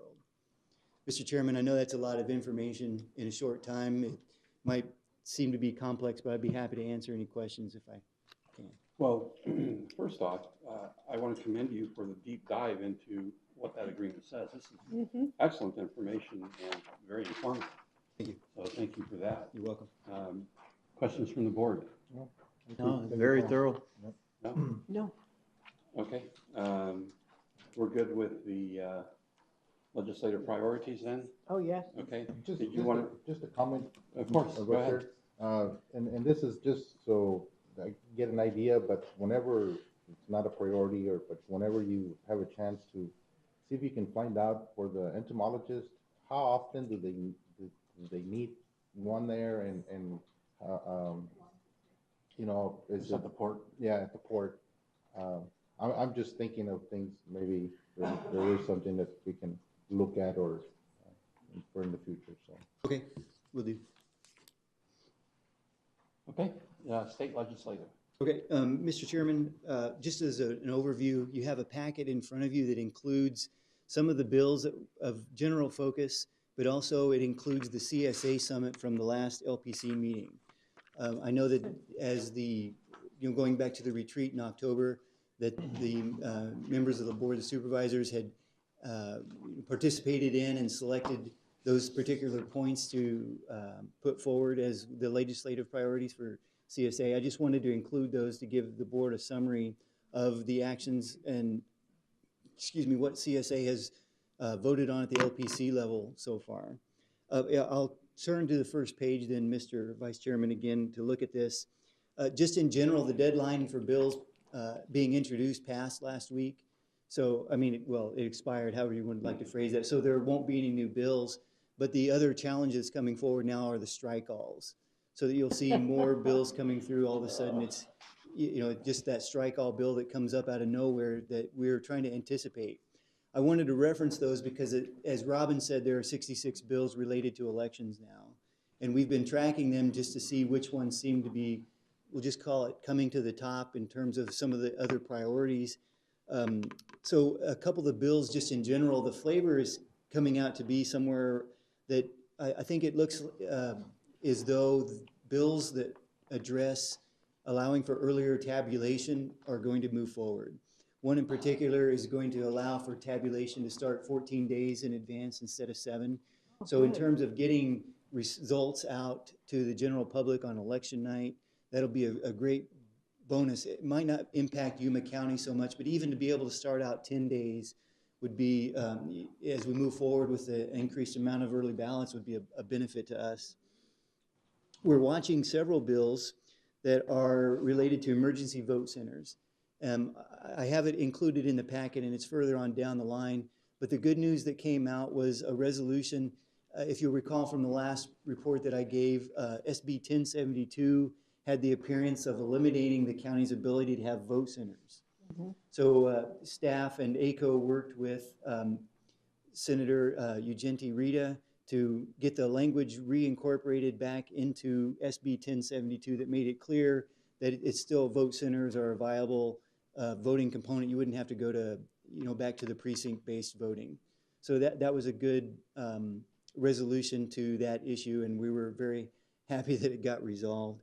One of the other things that we're watching is just emergency vote centers. It's one of those interesting discussions that take place because some of the bills are advocating that emergency voting be accommodated, and it does now up through Monday before voting. And what we're trying to do is to keep making sure that the restrictions aren't placed on the county's ability to determine how emergency voting can take place. Right now, we're very flexible in how we do it because we either allow a voter to come in an emergency basis to do it by ballot, by actual ballot, or by the express vote touchscreens. We don't want it to get restricted down to something where you can only vote in one style or further restrict it. We think that the county's ability for self-determination in a lot of those instances makes more sense because the one-size-fits-all certainly doesn't work, particularly for those rural counties where a lot of their precincts are, at least, 30, 40 miles away. So that's what we're looking at, is just to making sure that whatever comes up with those bills doesn't impair the county's ability to determine how best to have those. The good thing about a lot of those early voting is that they're permissive, and that's how, the language, that's how we could make sure, as long as it doesn't say county shall, and allows that permissive aspect of it, I think that's a good thing. Mays instead of the shalls. Huh? Yes.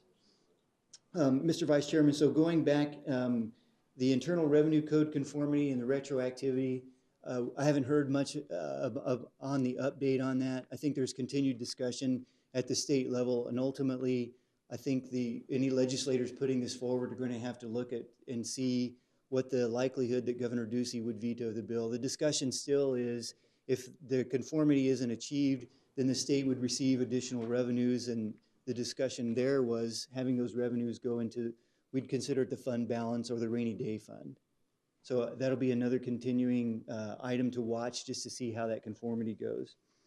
The fuel taxes, there hasn't been any new movement really on the proposed fuel tax that's indexed to the CPI. So it did come out of committee though, right? Yes, it did. That's right. Yeah. That's right, because at the last report it had just been released. Looking at the next, on the next page, on page 2, is the legislation supporting the governor's drought contingency plan. As you've watched for the last couple of weeks, we've seen the plan somewhat in jeopardy, but the good news on the newspaper actually this morning was that the House Speaker Bowers pulled the legislation that seemed to cause the Gila River Indian community to want to pull out of the plan. So I think that at least the obstacle to moving the plan forward was removed. Now we'll see how the Gila Indian River community is able to respond, and we'll see how that plan moves forward. In relation to 1072, that was the one on the early voting sites, and that's the update that I've already provided. Let's see. As you'll look on page 3 at the bottom is Senate Bill 1165. That was the text messaging bill that continues to move forward. So I just wanted to give you that update because that seemed to be a very important one coming out of the CSA legislative priorities. Oh, it still hasn't Did been you sign voted in on? yet? No, it's in committee today, I think. Today I think it's. I just heard sometime this week. I can't remember if it was today or tomorrow. Today or tomorrow. You might want to sign in. I will. If it's- I saw that there were a couple requests for signing in for some of the bills that are coming out from CSA. If any board member needs a tutorial or would like a tutorial on how to do this, to be able to sign in and to be able to request to speak and do that, I'm happy to make any time necessary to show you how to do that. It's very easy, and it's great to see the comments on there from the other people who are signing in to comment, to get a sense of, you know, how that bill is being perceived. Yeah, just a second. I want to strongly encourage you to get with Paul and do that. CSA will get you registered because you have to be there in person, but they can do that for you if you're not already. Yeah. When those action alerts come out, please take the time to sign in. Even if you don't put comments, you can at least put that you're opposed. And they've got your name in there. Your name should be amended now to say Yuma County Supervisor Martine Porches. Instead of just Martine Porches, you have to type it into the text. So if that's not changed, they'll change it for you. But please, when those action alerts come out, take them serious and do take the time to register and comment. It makes a difference. Mr. Vice Chairman, in closing, I would anticipate that moving forward, one of the things that I'll be tracking in a different fashion now are those strike alls, any changes, any votes coming up, just to keep everybody apprised of that.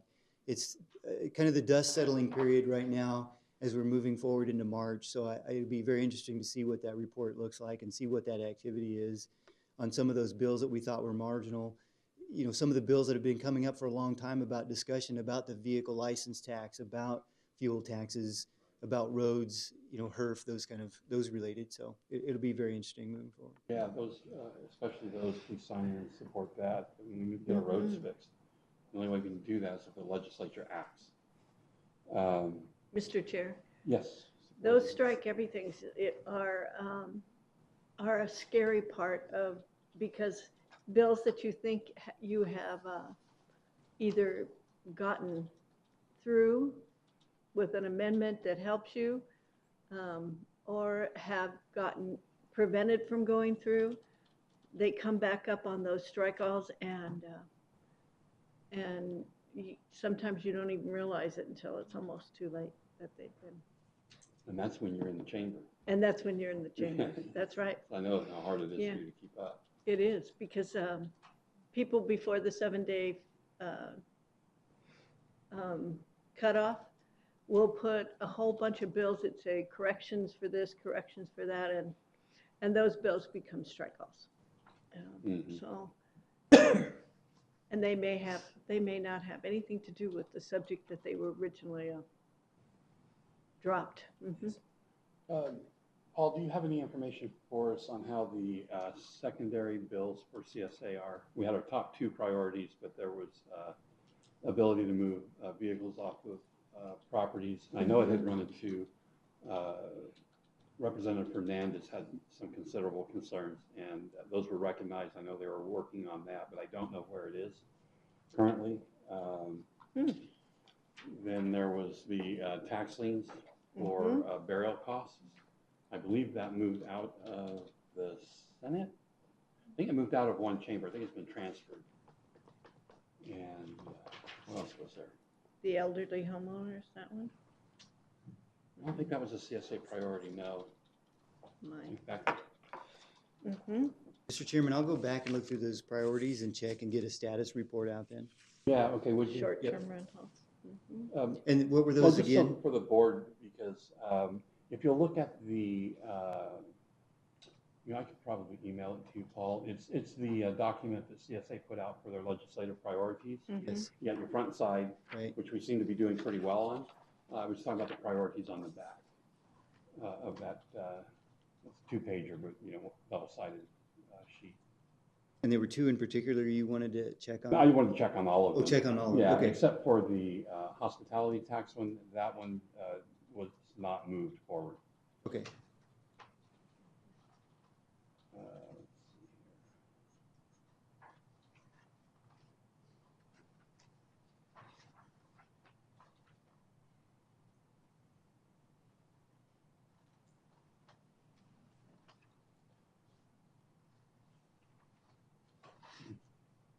Of all things, I didn't keep the email. I have it on my desk at home. I'll take a look at it, and then Okay. I'll contact you It'll be to very make sure easy to that. find on their website. Okay. Yeah, I'll be at CSA tomorrow, and we'll be doing legislative policy committee events. I'll probably hear. Yeah, might want to just put it out so the other board members know. I'll submit that to, the county administrator and get that Cool. distributed. Thank you. Any questions for Paul at this time? Good job. Well, I know that this is really where the rubber hits the road. You're gonna, yeah, it goes fast and furious from here. So thank you for that. You're welcome. Look forward to any updates you can give to us when appropriate. Well, I'm glad that the talking points are finalized. I appreciate all your input and feedback on that, and that'll free me up then to be able to start chasing all those other. Yeah, chasing the bills. Chasing, yes. It's about appropriate. Okay, we're going to take a 5-minute break, and then we'll come back to our planning and zoning agenda, where we have one item. It's a reversion hearing. Okay. We'll take a 5-minute recess. Back at 11:10, according to that clock. Chairman Ray, 7 minutes, 11:15.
us on. We're hot. Okay, we'll call it back to order, and as you can see, I made further improvements to the board by removing the supervisor Porteous. The truth of the matter is Supervisor Porteous had another engagement that he could not postpone or put off, so he had to leave us this morning. So we'll take a crack at this. If you want to go ahead and proceed with Development Services and Planning, rezoning case number 17-07. In accordance with section 404.01 I-7 of the Yuma County zoning ordinance, action to grant an extension of time to comply with the schedule for development or cause the property to its former RA10 zoning classification. Assessors parcel numbers 755-33-01-004 and 005, located on the southeast corner of Avenue A and County 17th Street, Yuma, Arizona. And did I get that right? I did. I did, because I was looking up the computer, not my note. Yes. Excellent. Thank you, Mr. Thank you. Thank you, Mr. Vice Chairman, and remaining members of the board. Javier Barraza, Senior Planner. Public hearing to revert the zoning or grant an extension of time for rezoning case number 1707, as mentioned before, that involves parcels 755-33-001, 004, and 005. This case was approved by the board on November 6, 2017, subject to a schedule for development. The deadline for the completion of this schedule for development has expired. And as of today, the schedule for development has not been complied with. The different owners contacted staff and requested an extension of time of 2 years. The board has the following options: grant an extension of time to comply with the schedule for development, or revert the zoning to its original rural area 10-acre minimum zoning classification. Staff recommends granting an extension of time to comply with the schedule for development, and we'll leave the time up to the board to decide if it's 1 year, 2 years, or 3 years. Okay. This concludes this presentation, Mr. Chairman.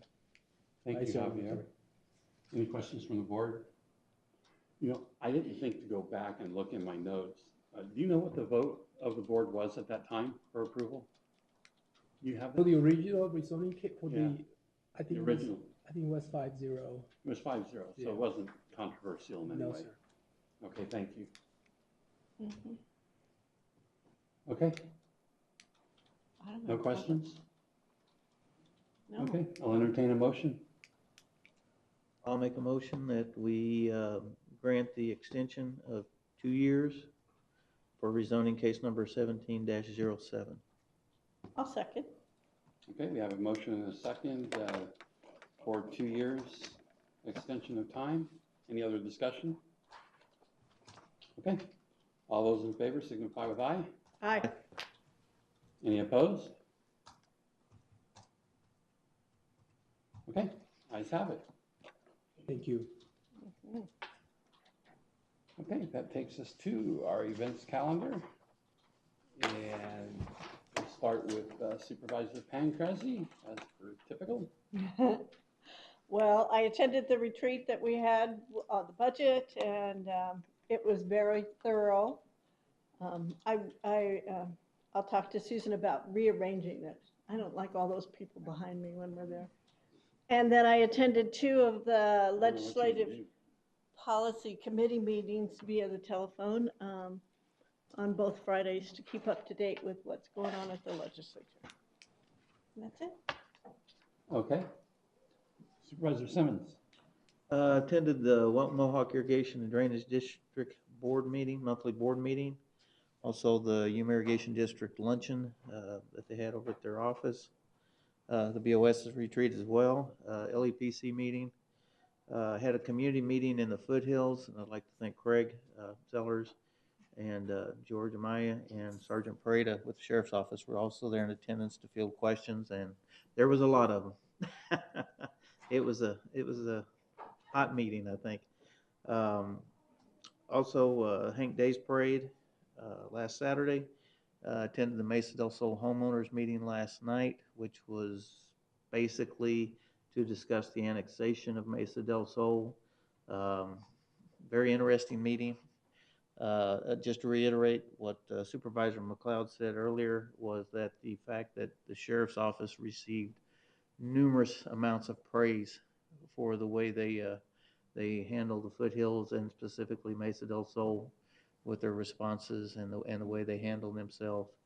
Also like to compliment Greg Wilkinson and his staff that were there. The fire chief, the police chief, the under chiefs were there, and some others, and they were getting bombarded with questions, and they were doing very well with answering them. And like I said, it was a contentious meeting at times, but I think people walked away with a little more information that were there, and there was probably 200 or 300 people there. So it was a good meeting, and wait and see. That's all. All right. I attended the Greater Yuma Economic Development Corporation's Investors Luncheon, where they did a presentation on the possible spaceport. And so I know that we'll be very supportive of that, and a lot of work moving forward. But you know, County Administrator Thorpe, I'm sure you'll have a lot of involvement with that too, and but an exciting possibility for our region. Also attended the Hank Days Parade and barbecue. Barbecue was terrific as always. Yes. And that is the funnest parade that we get to go to because we can throw candy. Yes. And our winter visitors love it. And the kids loved it. And Joy joined me and brought a big box of dog bones, milk bones. And so the doggies got treats too. So that was a big hit and a lot of fun. Oh, yeah. It was a lot of fun. Attended the CSA's Legislative Policy Committee meeting. Also attended the ACO, the Arizona Association of Counties board meeting, and for the public, they represent all of the other elected offices in the counties. Attended the Board of Supervisors retreat. I thank you for being well prepared and a lot of information, and but I think that it went well, and. Also was asked to go up to Phoenix to testify on the elected officials retirement plan bill in the Senate Appropriations Committee. It came out of that committee 10-1, I believe. And it seems to have some legs. It seems to be going well. Good. Also testified in the House Government Committee on the same bill. And it went out of there unopposed, I believe. Good. So yeah, it is good. It's good news. It's an important issue for us. And our counties, East Arizona counties and Northeast counties, it is a huge deal to them. Yeah, so, ours and all the smaller ones, yeah. Yeah, I think it seems to have legs. I think the legislators seem to understand the issue. And so really pleased to see that moving forward. Also, our request on relief from the juvenile corrections seems to be going very well. And so that's good news for us. Attended the ACO LPC committee meeting. Attended another CSA LPC committee. Joined the White House teleconference regarding the U.S.-Mexico-Canada trade agreement, which we just had a presentation on. And also attended the Mesa del Sol Homeowners Association meeting last night.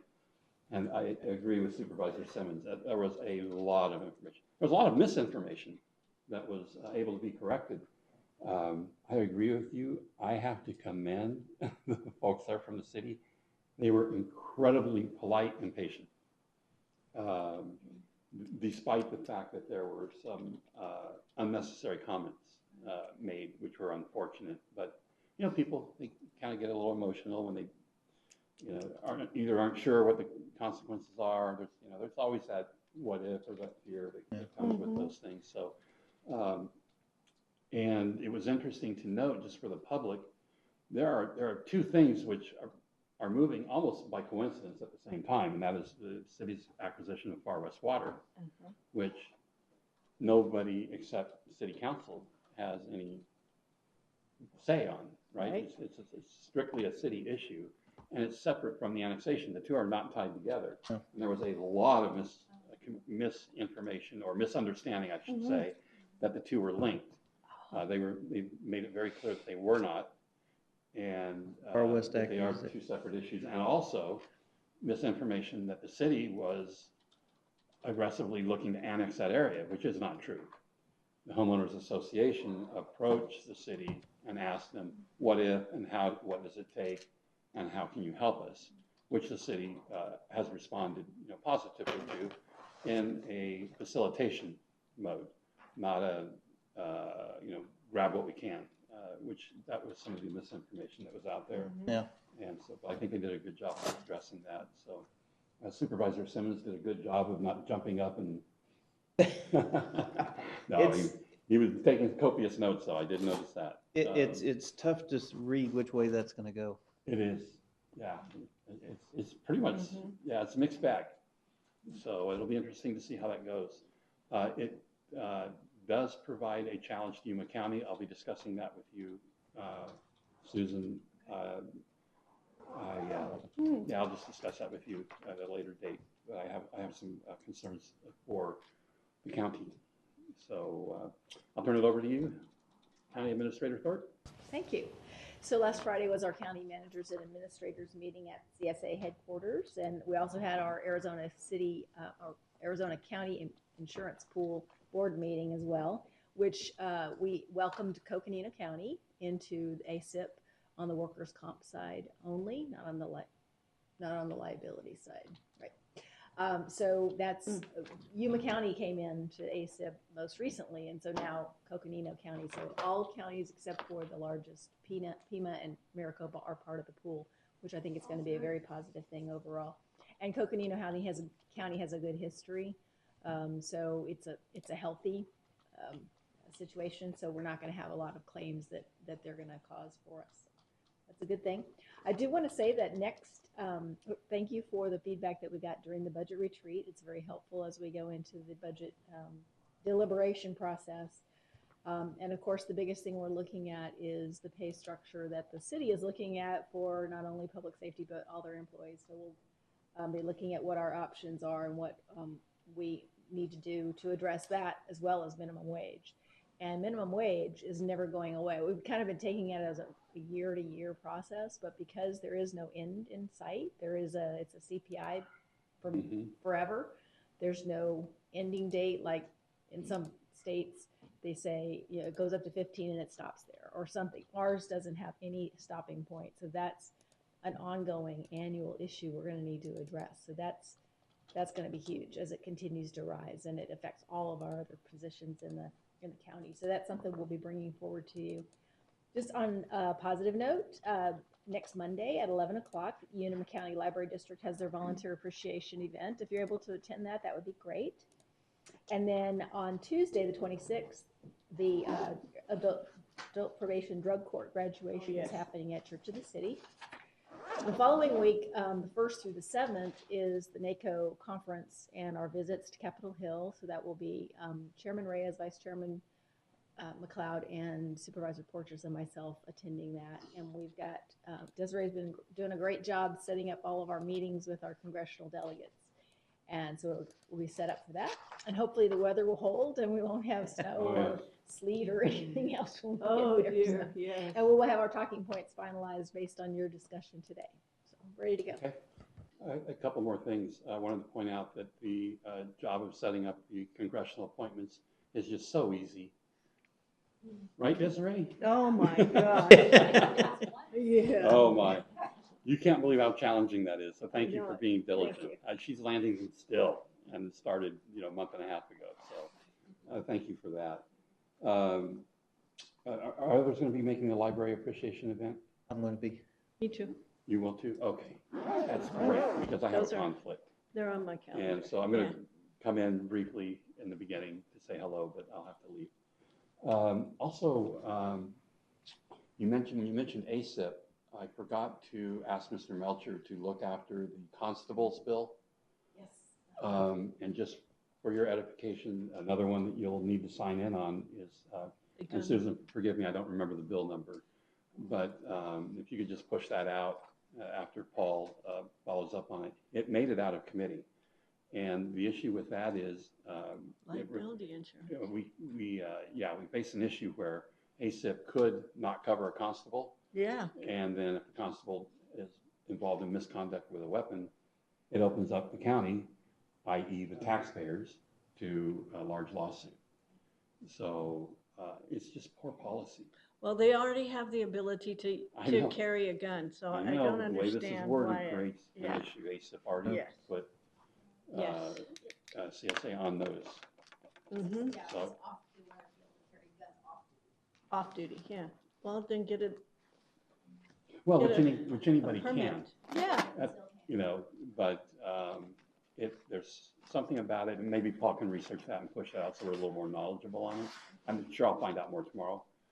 I will be attending the CSA and LPC meeting tomorrow. So will I guess I forgot to mention I have the privilege of speaking at the Flynn Brown on Friday. Yeah, regarding cool. county government. All right. So yeah, it's really very cool. I was so Good for pleased you. that they asked. Good. So yeah, I'm really looking forward to that. Mm-hmm. One of my classmates from Project Central is in that cohort, so it'll be great to see him again too. So yeah, really looking forward to it. So anything else? Okay. With that, we are adjourned. Thank you very much.